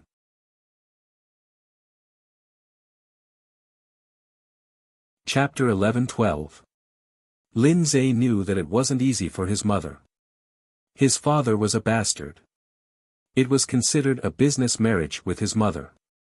When they first got married, his father was still restrained. 2 years later, after giving birth to him as the heir, he began to reveal his true colors. He kept an actress outside and raised a second branch. He did everything that was absurd. His grandfather was about to give up on this son. If it weren't for the fact that he only had this one son, his father's position as the heir would probably have been stripped. When his grandfather saw that his son was useless, he began to nurture his grandson. Lin Zhe grew up with his grandfather. His father could tell that his grandfather's idea was to wait until Lin Zhe grew up before directly passing over his son and handing the Lin family over to his grandson. At first, his father saw the signs and felt that he would have to rely on his son to support him in the future. It was rare for him to show his fatherly love and ask about Lin Zhe's well-being. But how could the estrangement of more than 10 years be eliminated overnight? When Lin Zhe's father saw his son's cold and distant appearance, he roughly knew that in his son's heart, he probably didn't have a place as a father. He started to act like a demon again. He called back those illegitimate children outside and asked them to call Old Master Lin Grandpa. This was to let the illegitimate children inherit the family business. Fortunately, Old Master Lin wasn't a fool. He chased them out on the spot and even said that even if he died, the Lin family's things wouldn't have a single cent of those things. Even so, Mother Lin and Lin Zhe were still disgusted. In the past, Mother Lin wasn't too strict with her son, but now she could see the urgency of the situation. This kind of business banquet gradually allowed him to participate in. Lin Zhe didn't want to let down his mother's painstaking efforts, so he could only follow her slowly. After exchanging pleasantries with the people around him, Lin Zhe heaved a sigh of relief. He looked around and saw that there was no one around. He placed the empty wine glass in his hand on the waiter's tray and slowly walked towards the balcony. It was quiet and empty here. With the soothing sound of a violin, Lin Zhe finally heaved a sigh of relief. He reached out to loosen his tie and let out a long sigh of relief. It was great without the unbearable smell of perfume and pretense. Anyway, he had already shown himself. His purpose for coming here today was almost achieved. Lin Zhe sat quietly on the balcony, admiring the moonlight. Occasionally, he would look back at the venue to see if there were any guests he needed to meet. A group of people who were about to enter the arena caught his attention. Lin Zhe knew the man in the suit. He was the head of the Zhong family and could be considered a big shot in the city's business circle. It was said that he only had one daughter, who was about the same age as him. She had always been well protected. Lin Zhe, the young lady holding his hand, looked somewhat familiar. The two of them had an intimate posture. Looking at Patriarch Zhong's expression, he seemed to dote on the girl. She was probably his legendary daughter. Wait a minute. Lin Zhe's eyes suddenly widened. He knew why this girl looked so familiar. For an entire month, Zhong Zhanghuan would come and pester her every day. She was actually the daughter of the Zhong family. Lin Zhe carefully looked at Gu Xingyin. Today, Zhong Zhanghuan was wearing a luxurious high-end dress. She stood quietly beside Father Zhong and greeted the people around her with a sweet smile. Her posture and etiquette were all in line with the temperament of a young lady from an aristocratic family. She was completely different from the arrogant Zhong Zhanghuan in school.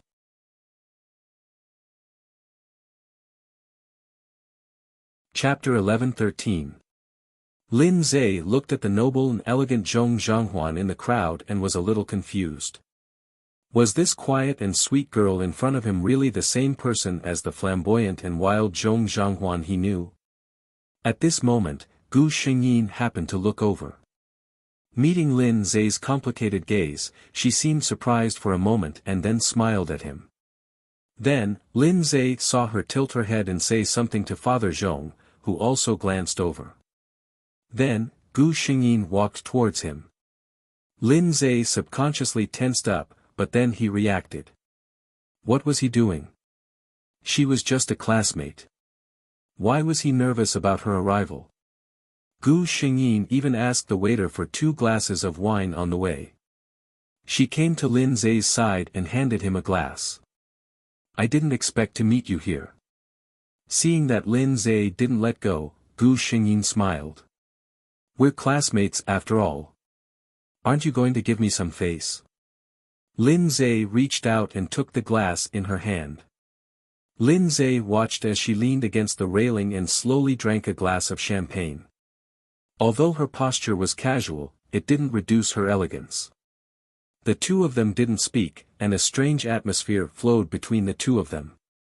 Lin Zhe was the first to couldn't stand this atmosphere. You. He hesitated. You're a little different from usual. Really? Gu Xingyin turned around and smiled at Lin Zhe. Then in your eyes, what kind of person am I usually? Lin Zhe was speechless. What should he say? Say that he didn't have a good impression of her. In the end, he just said lightly, you're more unruly. Pfft. Gu Xingyin sneered. I hate people like you. If you don't like me, then don't like me. Just say it directly. What unruly? What you really want to say is, flamboyant. Maverick. You have to twist your words 3 times. Aren't you tired? It was also at this time that Lin Zhe saw a familiar wildness in her eyes. That's because I live in a different environment from you. Lin Zhe silently said in his heart. Looking at her, it was obvious that she was doted on at home. Mrs. Zhong had passed away for several years, but there were no rumors of Chairman Zhong having a new lover, nor were there any messy negative news. Actually, just look at Zhong Zhanghuan. How could such a character be raised in a family of mutual deception? He couldn't help but retort, aren't you dressed like this today? Gu Xingyin understood what he meant. He meant that she was also pretending. She said bluntly, because this will make my dad happy. I want him to be happy. She then looked at Lin Zhe. Aren't you the same? In such an occasion. She raised her head and nodded at the lively banquet hall. You actually hate it, don't you? Lin Zhe's body shook. Zhong Zhanghuan, she actually saw through his thoughts at a glance. Gu Xingyin said indifferently, don't think it strange. After all, I like you so much.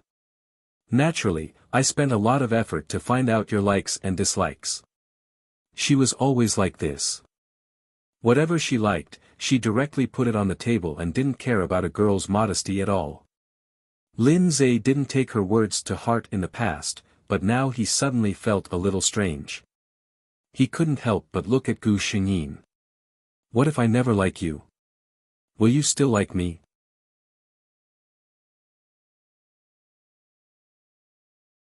Chapter 11-14. Gu Xingyin raised her head and finished the wine in her glass in one gulp.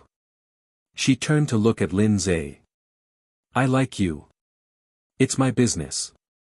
Whether you like me or not is your business. Before I still like you, I won't give up because of your attitude. Before I still like you. Did this mean that she might not like him anymore in the future? Lin Zhe didn't know why, but when he thought of this possibility, his heart sank. You mean that no matter what I do, you won't change your mind because of it? Gu Xingyin glanced at him. Of course. Lin Zhe, you don't have to be too narcissistic. I like you and chase you like this. A large part of the reason is that I enjoy the feeling of liking you and chasing you. But this kind of liking isn't love. Feelings that can't be reciprocated will be worn away one day. At that time, Lin Zhe. She looked at him and smiled. You'll be free. No one will pester you anymore. It was a very novel theory. There were many girls who had confessed to Lin Zhe. Those girls would always say how much they liked him and were willing to do anything for him. Lin Zhe had heard too many such words, and he had never been moved by those sincere confessions. But no girl had ever said such words in front of him. I like you. It's my own business. A thought even flashed through Lin Zhe's mind. Dating such a girl might be a very interesting thing. But this thought only flashed through his mind for a moment. After seeing his parents matter, he was very serious about relationships. If it wasn't someone he could spend a lifetime with, he wasn't willing to provoke. He couldn't have a relationship without responsibility just because of novelty or interest. The conversation between the two of them ended here. Lin Zhe was still sitting in his seat. Gu Xingyin put down her wine glass and walked towards the banquet hall where people were coming and going. Lin Zhe watched as she slid into the crowd like a clear spring and quickly blended in. He lowered his eyes and hid his expression. After the weekend, Lin Zhe was still the cold school hunk Lin Zhe. Zhong Zhanghuan had also turned back into the wild and flamboyant Zhong Zhanghuan. However, he still found something wrong in the school. During the meal, Zhong Zhanghuan would still sit beside Lin Zhe without caring about the cold air around him, but Lin Zhe didn't seem to reject her anymore. Sometimes, when Gu Xingyin came to class 3 to give Lin Zhe something, Lin Zhe would not let her take it back or throw it away. Instead, he would take out money and give it to her. Slowly, people began to guess whether Lin Zhe and Zhong Zhanghuan were dating. After all, Zhong Zhanghuan had already crossed Lin Zhe's bottom line. No one would believe that there was nothing fishy going on between the two of them. However, no one would believe that the two of them were dating. Because compared to Lin Zhe who had accepted Gu Xingyin, he seemed to have ignored Gu Xingyin. Yes, ignore. It was as if he couldn't control what she did around him, but he wouldn't put any effort into it either. You can do whatever you want. I won't accept it, but I won't care. In fact, this description was not wrong. Lin Zhe was ignoring Gu Xingyin. After hearing her words, he knew that his reaction wouldn't have any effect on Gu Xingyin. Since that was the case, why should he make himself suffer every time? Then just pretend that she didn't exist. He would wait until the day she gave up. Lin Zhe never thought that when that day really came, he wouldn't be able to bear it.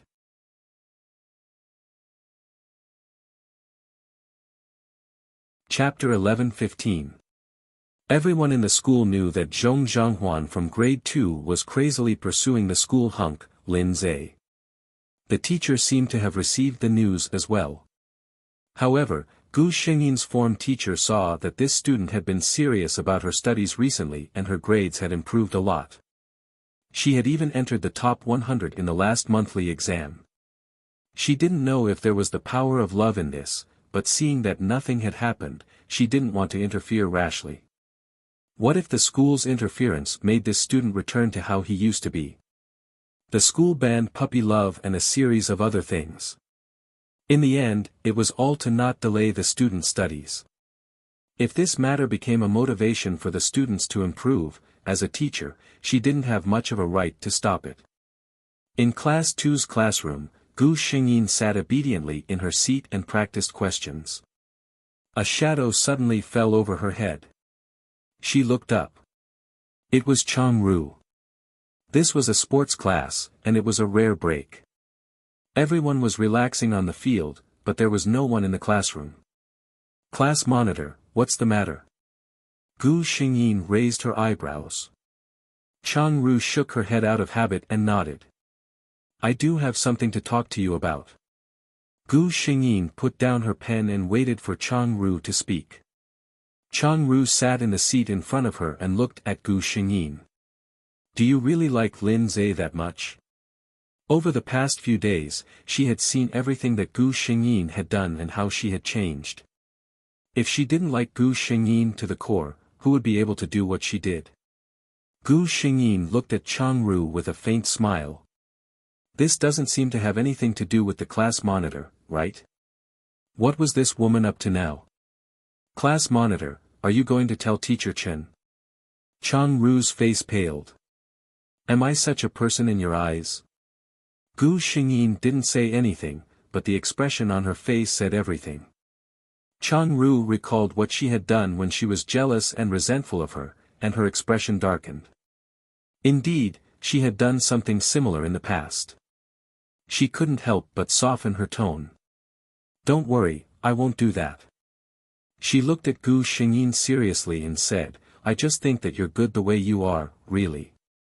Zhong Zhanghuan, everyone is unique. You don't have to change yourself for others and become someone you don't even know. Upon hearing this, Gu Xingyin looked at Chang Ru in surprise. She was actually thinking for him. She looked at Chang Ru seriously and found that his expression was very serious. These words were indeed from the bottom of his heart. Had she, finally thought it through? Gu Xingyin smiled. If this is your concern, then I'll accept it. By the way, I'll answer one of your questions. I do like Lin Zhe very much. I've never liked someone so much before, and I won't again in the future. Because other than him, she wouldn't like anyone else. Then, I want to make it clear that I didn't become like this for Lin Zhe. Just think of it as me suddenly coming to a realization. Chang Ru looked at her and obviously didn't believe her. She thought that Gu Xingyin was just stubborn and refused to admit it. In fact, most people would think so after hearing Gu Xingyin's words. But Gu Xingyin didn't care. She never had to explain what she was thinking to others.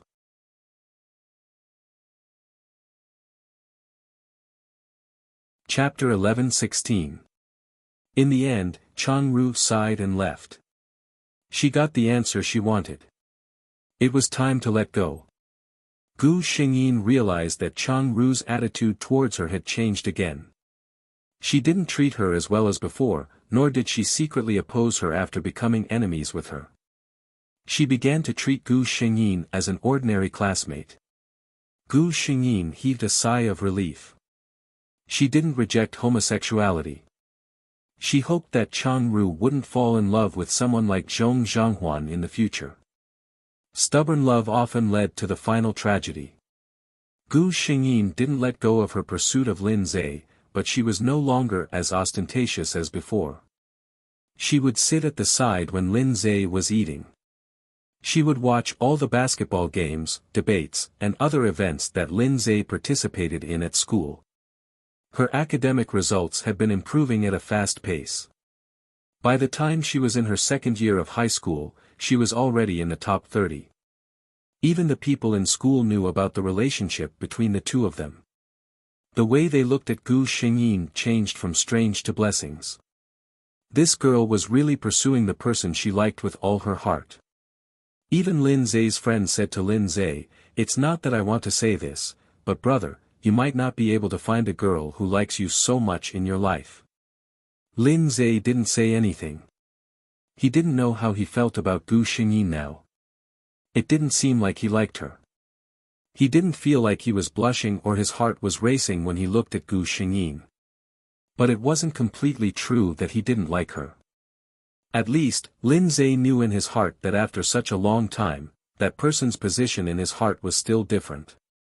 He had never been in a relationship, so he didn't know that the girl named Zhong Zhanghuan was using her own way to form a net of habit around him. When she was by his side, he couldn't sense anything wrong. He felt that his heart still needed to be tested by time. He thought that everything would be as he thought, waiting for him in the same place. The third year of high school arrived. Everything proceeded according to the normal steps, neither fast nor slow. At the end of the first semester of the third year of high school, more than a dozen students who lived in the city planned to have fun together. After all, after the next semester, they would not have such an opportunity again. Lin Zhe didn't want to go at first, but he was dragged along by his brothers. Gu Xingyin went as well. They went hiking, karaoke, and soaked in hot springs. They played for a whole week. At night, they played card games and truth or dare in the hotel. Song Dao got the trump card. He rolled his eyes and said loudly, "The person who got the 7 of hearts, go kiss the person who got the 7 of spades." Everyone looked at the cards in their hands. Gu Xingyin looked down. 7 of spades. What a coincidence. Lin Zhe pulled out the card in his hand with a dark face. It was a 7 of hearts. The two of them looked at each other, and the people around them started to jeer. The topic of these two people had been circulating for more than 2 years. Lin Zhe's expression wasn't very good. Gu Xingyin didn't move either. Song Dao looked and said, "Lin Zhe, you can't even afford to play such a game. It's not a big deal." Our beauty Zhanghuan didn't even say anything. Lin Zhe lowered his head. Only he knew how fast his heart was beating at this moment. It wasn't that he was unwilling, but he was nervous. Seeing that Lin Zhe didn't move, the atmosphere in the room became gloomy.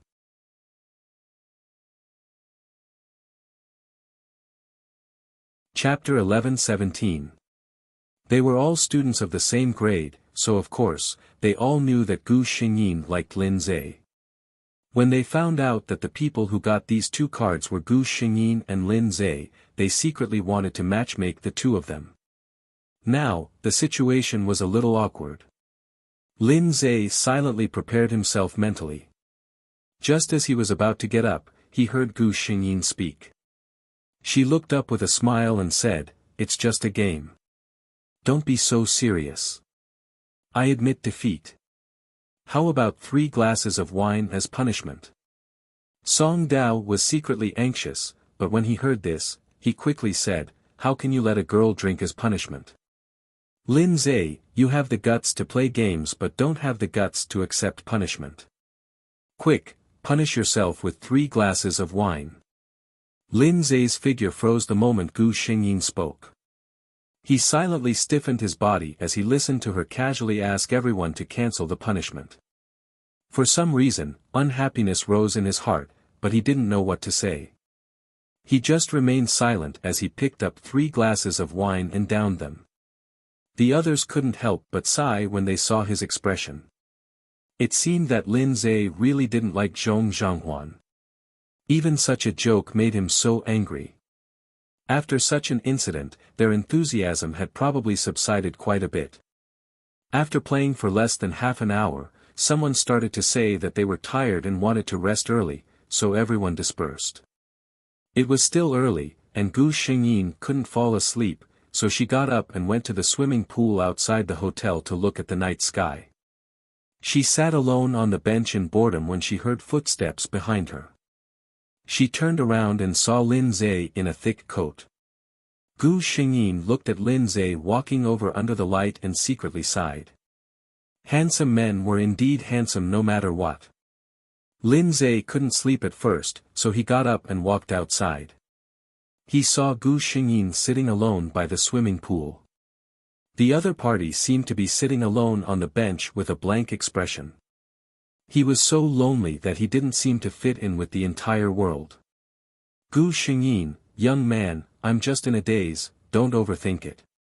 Lin Zhe walked uncontrollably towards Gu Xingyin. Gu Xingyin quietly watched him come over and raised her eyebrows. What's the matter? Lin Zhe paused for a moment. I think the night here is better. Gu Xingyin glanced back and did not comment on what he said. Lin Zhe was a little embarrassed, but he still sat down beside Gu Xingyin. The atmosphere between the two was a little awkward. Lin Zhe hesitated for a long time before saying, just now. Gu Xingyin turned around. Her clear eyes made his words stuck in his throat. I didn't do it on purpose. What Lin Zhe wanted to say was that he didn't mean to stay still. Just now, he thought about it. His previous behavior seemed to have made a girl lose face. However, Gu Xingyin did not get his central idea. She said faintly, you don't have to mind. This kind of thing is more of a prank. If it were me, I wouldn't be willing either. Her expression was very calm when she spoke, and it was impossible to tell that she was in a bad mood. Lin Zhe was still frowning, as if he wasn't satisfied with such an answer. Gu Xingyin looked at him and joked, what? Could it be that when you think about it later, you feel that you lost a chance to be intimate with a beauty like me? Or did you suddenly realize that you like me?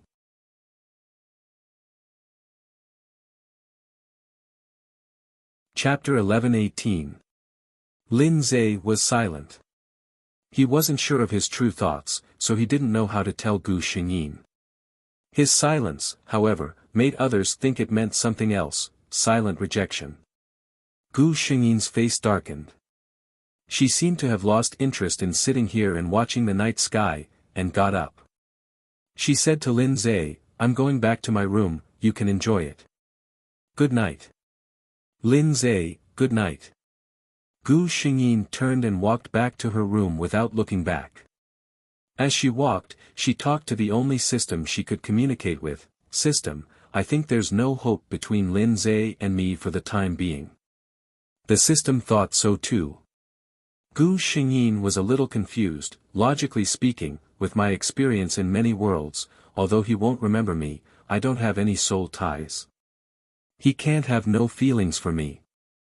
The system thought about it and expressed that it didn't know either. Gu Xingyin was still guessing. Could it be that Lin Zhe's values are so high that he doesn't even allow himself to have puppy love? System. It didn't really understand. One person and one system discussed this question for a long time, but they didn't get an answer. Until the end of the event, they all went back to their own homes. Then, the peaceful winter break of high school ended, and the last semester of high school arrived. Gu Xingyin decided to study hard and improve every day. This also meant that she didn't have so much time to find Lin Zhe every day and appear in every corner around him. On the first day, Lin Zhe didn't feel that anything was wrong. He even felt relieved when Gu Xingyin didn't appear around him. He felt that he still hadn't figured out how to face her. Maybe it was best to calm down and think about it. On the second day, on the third day, Gu Xingyin still didn't look for him. Lin Zhe started to feel a little uncomfortable. He once again returned to eating alone in the cafeteria. Logically speaking, it was a good thing for him that no one was invading his territory. However, he realized that his original habits had changed. If his previous habit was to eat quietly by himself, then in the past 2 years, he had become a habit of eating quietly with Zhong Zhanghuan. Now, the girl who suddenly appeared in his world without greeting him had suddenly disappeared again. Lin Zhe felt inexplicably uncomfortable in his heart. He went around to inquire about Gu Xingyin's recent situation. Knowing that she was now preparing for the college entrance examination with all her might, even eating nutritious meals that were specially prepared at home and sent to school every day, he heaved a sigh of relief. Fortunately, it was not because of any other reason. Song Tao winked at his good friend. "Say, do you have the legendary masochistic physique? When Zhan Huan threw himself at you wholeheartedly, you ignored him. Now that she has found something more important, you are starting to care about her." Sigh. That last sigh of his was full of meaning. This time, after a moment of silence, Lin Zhe gave his own answer in front of his childhood friend.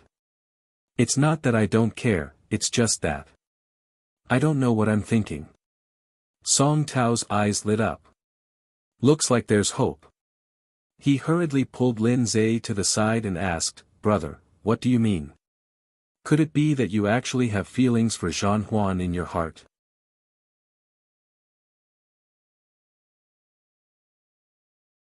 Chapter 11-19.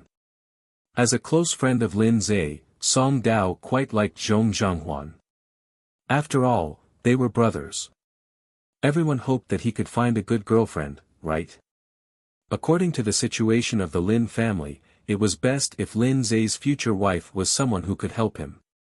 Rather than marrying a woman who didn't know anything, Zhong Zhanghuan, who knew her background and had a strong family background, was undoubtedly the best choice.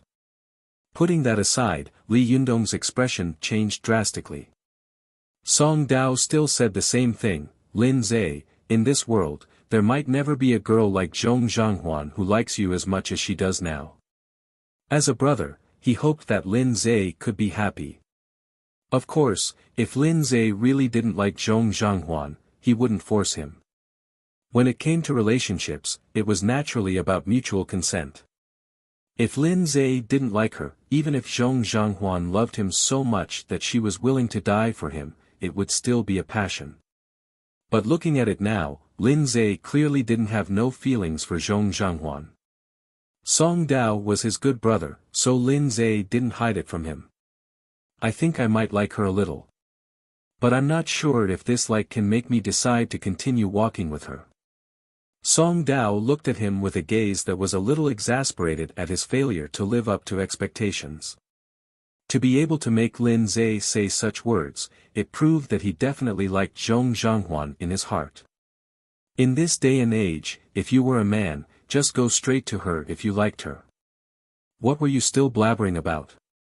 Song Dao really wanted to say this to Lin Zhe directly, but thinking about it, he couldn't. It was better to beat around the bush. Thus, he asked, "How do you feel when you think of Zhong Zhanghuan?" Lin Zhe thought for a moment and frowned. "I don't think I feel anything." Song Dao held his forehead. He asked in a different way, "You haven't seen each other since that gathering during winter break, right? Do you think of her? Do you think of her often?" Lin Zhe nodded. He would think of Zhong Zhanghuan every day. Song Dao continued to ask, "After school started, Zhong Zhanghuan didn't come to look for you. How do you feel? And now, the school is saying that Zhong Zhanghuan didn't get a response for more than 2 years and finally let go of this relationship. How do you feel when you hear these words?" The temperature around Lin Zhe suddenly dropped. He replied, "For the first question, I'm a little frustrated and depressed. For the second question, I'm very angry." That was the obvious answer. Song Dao sighed. It was already so obvious, yet he was still considering it. In the end, he used his trump card. "Linza, think about it again. If one day, Zhong Zhanghuan doesn't like you and likes another man, what will you do?" Lin Zhe imagined the scene that Song Dao described, and his expression immediately became very bad. Just the thought of it was unbearable.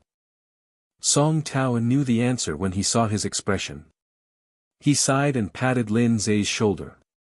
I won't say what the answer is. Lin Zhe, think about it carefully before deciding what to do. As a brother, I can only tell you one thing. A girl is willing to use 2 years of her youth to wait for you to turn back, but it doesn't mean that she will wait for you for another 2 years. The human heart will get tired. Lin Zhe's body shook as he said in a low voice, I understand. Song Dao left, leaving the space for Lin Zhe alone. Lin Zhe sat alone for a long time and finally made a decision.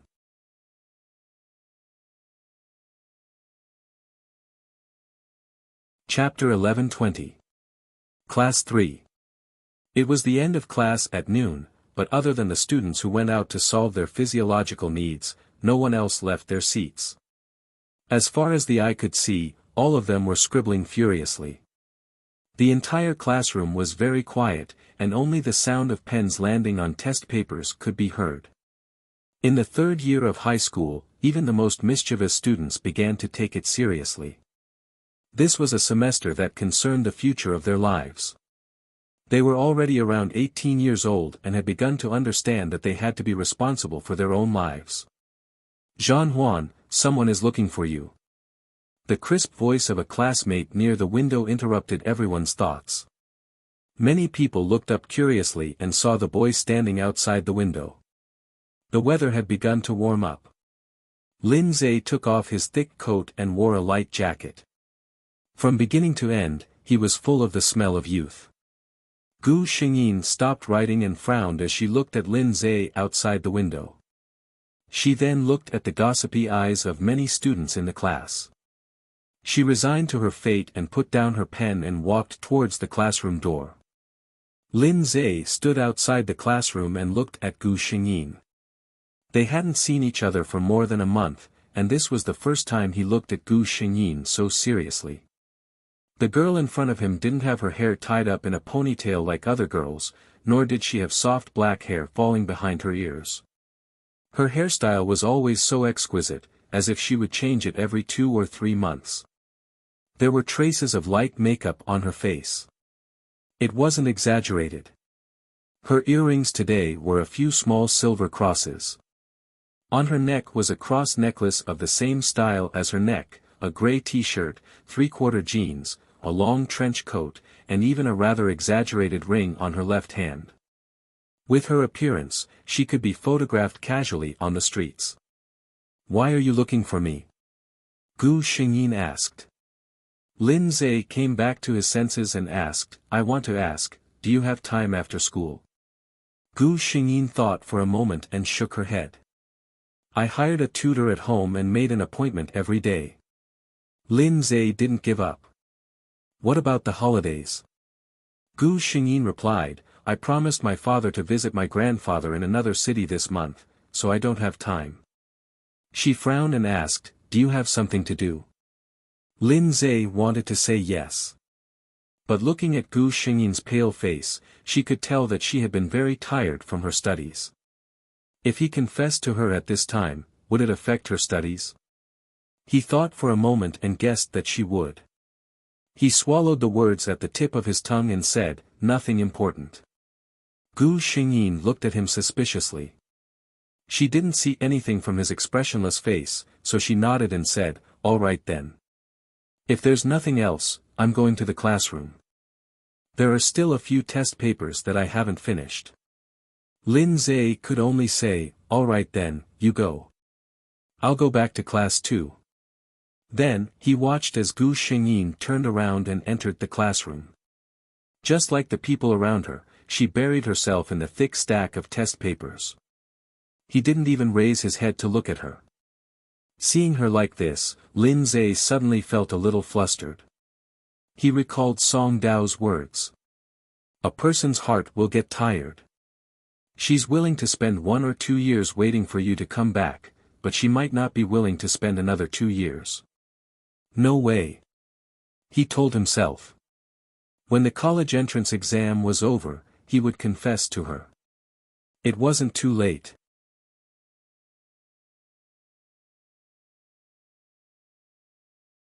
Chapter 11:21. After Lin Zhe's figure disappeared outside Class 3's classroom, Cece, who had been engrossed in her homework, poked her head out. "Zhanhuan, what did Lin Zhe say to you just now?" Gu Xingyin didn't even raise her head. She answered the question while answering, he didn't say anything. Seeing that she didn't seem to care at all, Cece was a little suspicious. "Zhanhuan, do you not like Lin Zhe anymore?" Gu Xingyin stopped writing and looked at Cece strangely. "Why do you ask?" Cece replied, "Because looking at you now, you don't really care about Lin Zhe anymore. You weren't like this in the past." Gu Xingyin smiled. "That's because I wasn't in my 3rd year of high school before. Now, she had more important things to do." Cece continued, "Also, everyone is guessing if you don't like Lin Zhe anymore. You used to be so clingy to him, but now you're not like before at all." Gu Xingyin smiled. "That's not true." "But?" Cece asked curiously, "But what?" Gu Xingyin shook her head. "Nothing. Hurry up and do your homework." Just then, the bell rang for class. Cece swallowed the questions she was about to ask and began to do her homework seriously. To Gu Xingyin's surprise, not only did Cece ask, but even Changru specially came to look for her. Ever since the two of them chatted, Changru seemed to have untied the knot in his heart. In the past year or so, just as Gu Xingyin said, the two of them were in the same class. They saw each other frequently, but they were always familiar strangers. Class rep? Gu Xingyin was a little strange. The two of them no longer fought against each other and got along quite harmoniously. "Did you have a conflict with Lin Zhe?" Changru asked hesitantly. Gu Xingyin shook her head. "Why are you all asking this question?" "I didn't." Changru looked at Gu Xingyin. "Actually, it's not that we're curious, but your reaction is too strange." Gu Xingyin smiled, "Because I no longer put all my focus on him." Changru did not say anything. That was indeed what she was thinking. Gu Xingyin laughed. "Didn't you tell me before? Let me be myself, don't change because of others. Why is it that now that I've found a direction to work towards, all of you are not used to it?" Changru also laughed. "Maybe it's because you were too crazy in the past. It made people feel that Linza was the only thing in Zhong Zhanghuan's life." Gu Xingyin shook her head.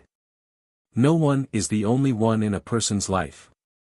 For example, right now, the only thing more important than Linza in my life is the college entrance exam."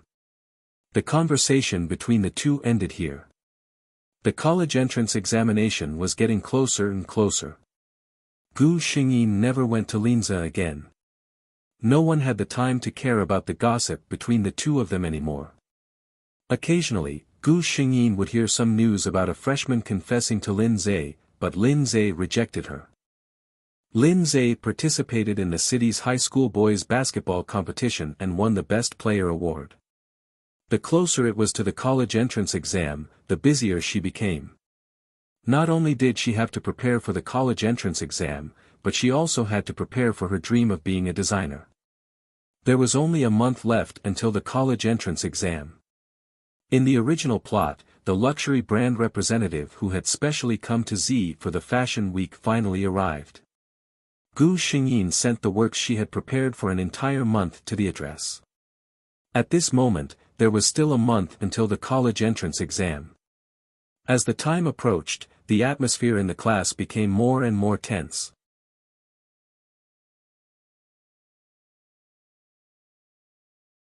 Chapter 11:22. Even the homeroom teacher started to walk around the class after every class, so that the students wouldn't be too nervous and could relax after class. The school would prepare pure milk and fruits for the students to replenish their nutrition. Gu Xingyin's heart was very calm. She knew that she wouldn't do badly. She also knew that she didn't need to do well. But she knew that Father Zhong still cared about the college entrance examination results, so she would hand in a beautiful answer sheet. The 2-day college entrance examination ended. As soon as Gu Xingyin came out of the examination room, Father Zhong, who had been waiting outside, took her home. He had already prepared a nutritious meal for his precious daughter. When she returned home, the housekeeper also told Gu Xingyin a piece of good news: she had received a reply to the design director's work that she had sent. The content of the reply was within Gu Xingyin's expectations. The other party was very interested in her work and requested to meet her. Gu Xingyin called the contact number left on the letter. The other party's assistant answered the phone and found out who Gu Xingyin was. The assistant was very enthusiastic and made an appointment with Gu Xingyin. Obviously, the design director had already told him about it. The next afternoon, Gu Xingyin met the famous design master. The two chatted for a long time. The master was very amazed by Gu Xingyin's talent and said that he could write a letter to his old friend and recommend Gu Xingyin to his school. Everything developed exactly the same as in the plot. When Gu Xingyin returned home that day, she received a call from Lin Zhe. "Do you have time tomorrow? I have something to say to you." Gu Xingyin thought about it and felt that she didn't have anything to do. "Let's have lunch together at 11 o'clock tomorrow morning," she suggested. Lin Zhe was obviously very happy. "Okay, I'll text you the address later." The two hung up the phone and within a few minutes, a text message appeared on Gu Xingyin's phone. It was a very famous Western restaurant in the city. The next day, Gu Xingyin dressed up and arrived at the appointed place at 10:30 a.m. The system suddenly said, "Host, I need to sleep for a while." Gu Xingyin felt a little strange. "Why do you always want to hibernate?" It was the same in the previous world. When Ashio poisoned Aunt Zhou's family, the system went into hibernation. Otherwise, she could have helped that family. The system answered honestly, because the host completes more and more missions. Every time the host receives a gift from the world, the system that has signed a contract with the host will also receive benefits. There is too much energy stored in the system and it needs to be digested through hibernation. Gu Xingyin keenly grasped the main point. "According to what you said, you may need to hibernate often in the future." The system gave an affirmative answer: "Yes, host." However, once the system has completed its evolution, it won't need to hibernate anymore. Gu Xingyin asked, "How long will it take for you to finish evolving?" The system was very honest. "I don't know, host." Gu Xingyin. "Okay, I understand." The system's body flashed white and then disappeared in front of Gu Xingyin. Gu Xingyin slowly waited by herself. The waiter had already come to ask if she needed anything. She shook her head. After the waiter left, she looked at her phone. It was 10:47 a.m. It was already late.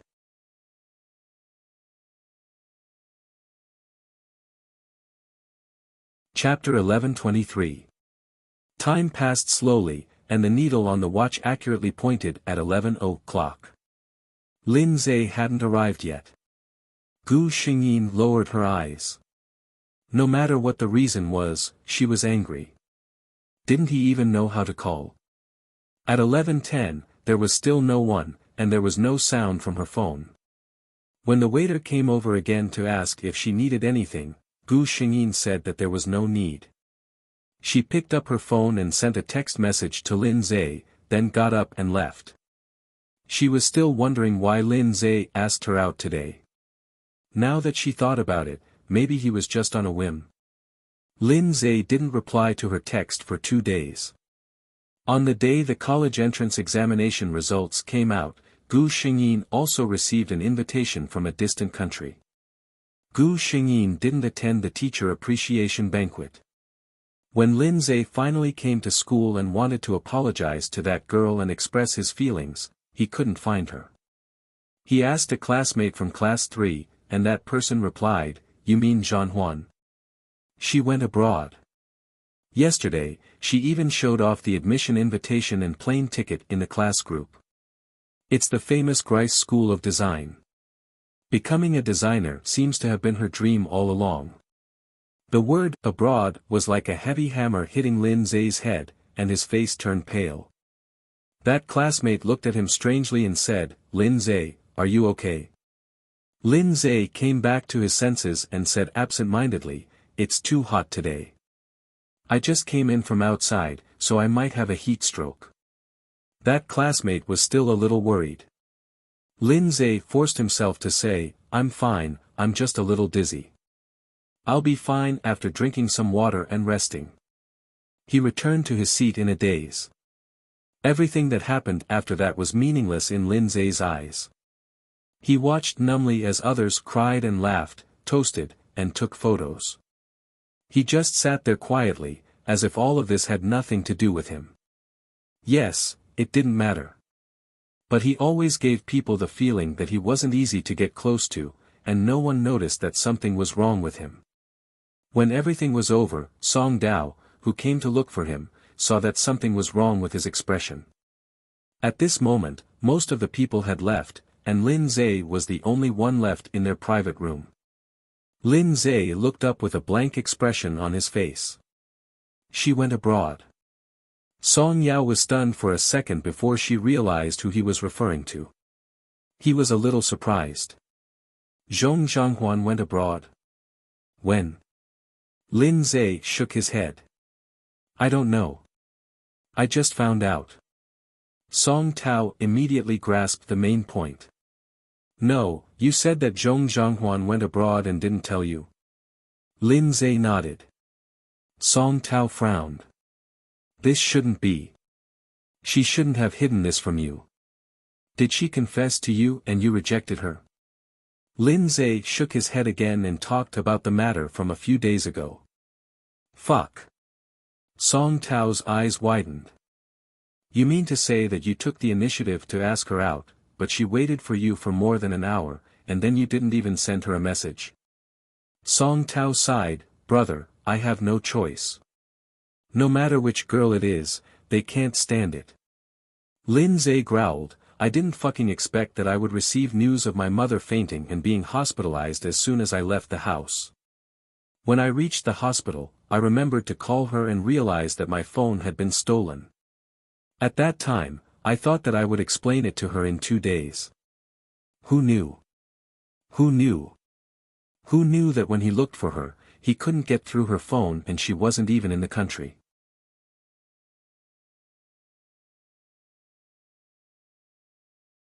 Chapter 11:24. Lin Zay's heart felt empty. No one would understand what it felt like to be full of passion only to have a wave of cold water poured over you. Song Yao sighed. "Can you find Zhong Zhanghuan's current contact information? If you can, go and talk to her." Lin Zay shook his head. "I just tried. Her phone number has changed and she's not online on social media. She must have changed everything when she left the country." None of this was important. What Lin Zay was most worried about was what kind of feelings Zhanghuan had when she left. Would she think that he had deliberately stood her up and had completely given up on him? It was a brand new world overseas. Would she meet someone she liked there? Would she pursue another man like she had pursued him back then? Lin Zay sat on the chair dejectedly. He only felt that his life was gloomy. In fact, he was worried too much. When Gu Xingyin was still on the plane, the system that had woken up from its hibernation told her what had happened to Lin Zay. "Okay, it doesn't count as him standing me up." "I won't blame him," Gu Xingyin said. The system was a little strange. Why was the host so easy to talk to this time? As expected, Gu Xingyin hadn't finished speaking. "But I spent 2 years on him and still couldn't warm up this stone. Now I don't have the patience." Gu Xingyin picked up the drink provided by the first-class cabin and took a sip. "Only know how to cherish something after losing it. I'll teach him a good lesson today. There's no such thing in the world." The system trembled silently and lit a candle for Lin Zay. It sounded like the host was angry. Gu Xingyin was really angry. If Lin Zay didn't like her, then forget it. The problem was that he obviously liked her, but he was still dragging his feet for so long. If Zhong Zhanghuan wasn't Gu Xingyin, if she didn't have the system to tell her the truth, would Zhong Zhanghuan be willing to forgive Lin Zhe? No, she wouldn't be willing. Gu Xingyin would forgive Lin Zhe, but it wouldn't be so easy. He had to realize that there were some things that wouldn't just stand there and wait for him. Gray School of Design was indeed one of the top design schools in the world. Many well-known design masters came from here. The school was very busy. Gu Xingyin didn't even have time to go home for the new year for 2 whole years. In the end, Mr. Zhong flew over himself and had a reunion dinner with his daughter in a foreign country. 5 years. For the first 2 years, Gu Xingyin studied all kinds of professional knowledge in school. For the next 2 years, she followed her tutor and learned from him. In her last year, she began to design some works on her own. Zhong Zhanghuan did have some outstanding talent in the field of design. Several of her works have been recognized by masters in the industry. As a rising star in the fashion industry from the East, her reputation gradually spread in the fashion industry. While developing her career, Gu Xingyin did not forget to pay attention to the situation of these people. Back then, Changru had taken the college entrance examination and entered a top-notch school in the country with outstanding results. In the school, he had met his lover. Now, she had graduated a year ago and was working in a foreign company. Her work ability was outstanding and her future was promising. Moreover, she was living with her lover and seemed to be living a good life. He probably wouldn't be in the mood to do anything to his former first love.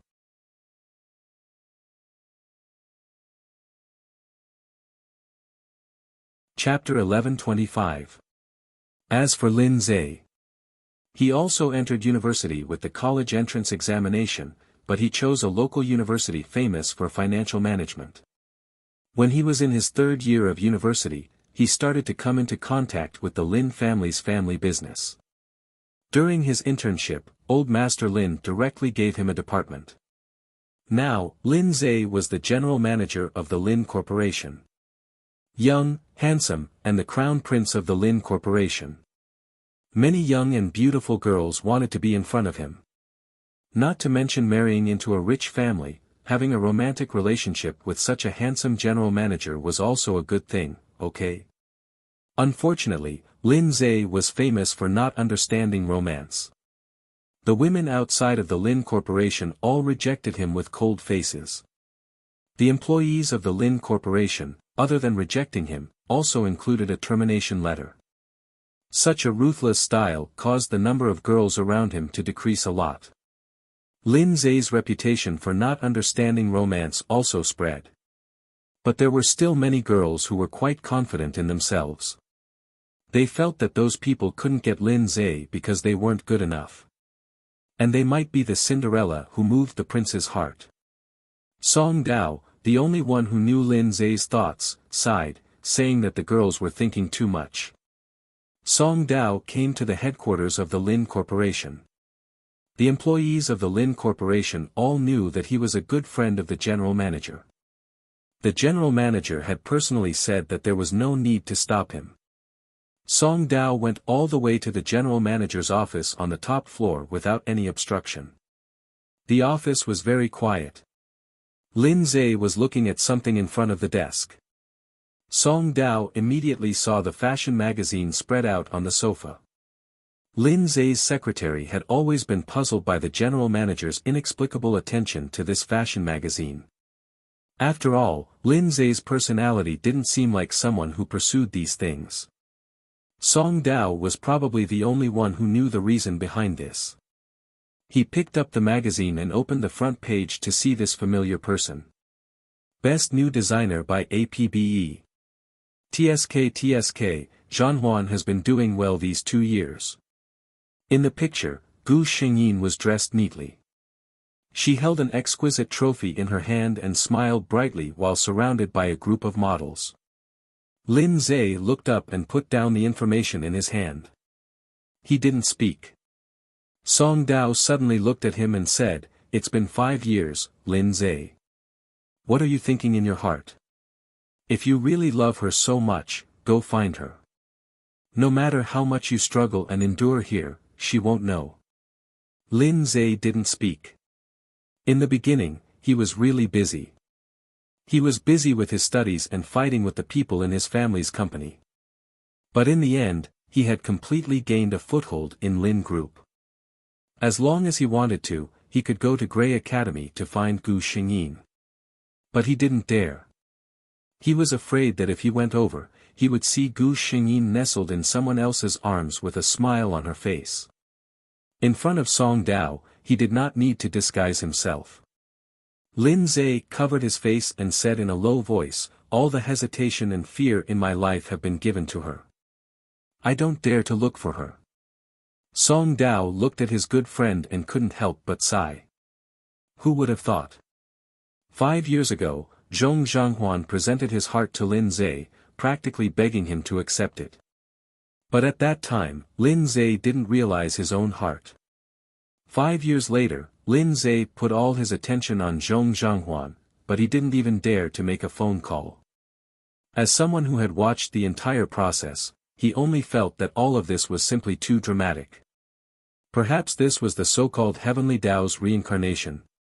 She had tasted bitterness, and now Lin Zhe was going to pay it back double. You're tuning into the Han Li's Wuxia Adventures YouTube channel. We're so grateful for your support, and don't forget to subscribe to join us on this incredible journey through captivating stories. Your generosity through donations truly makes a world of difference, as it's the primary source of revenue that allows me to expand and enhance this channel for you. Thank you from the bottom of my heart for being a part of this adventure.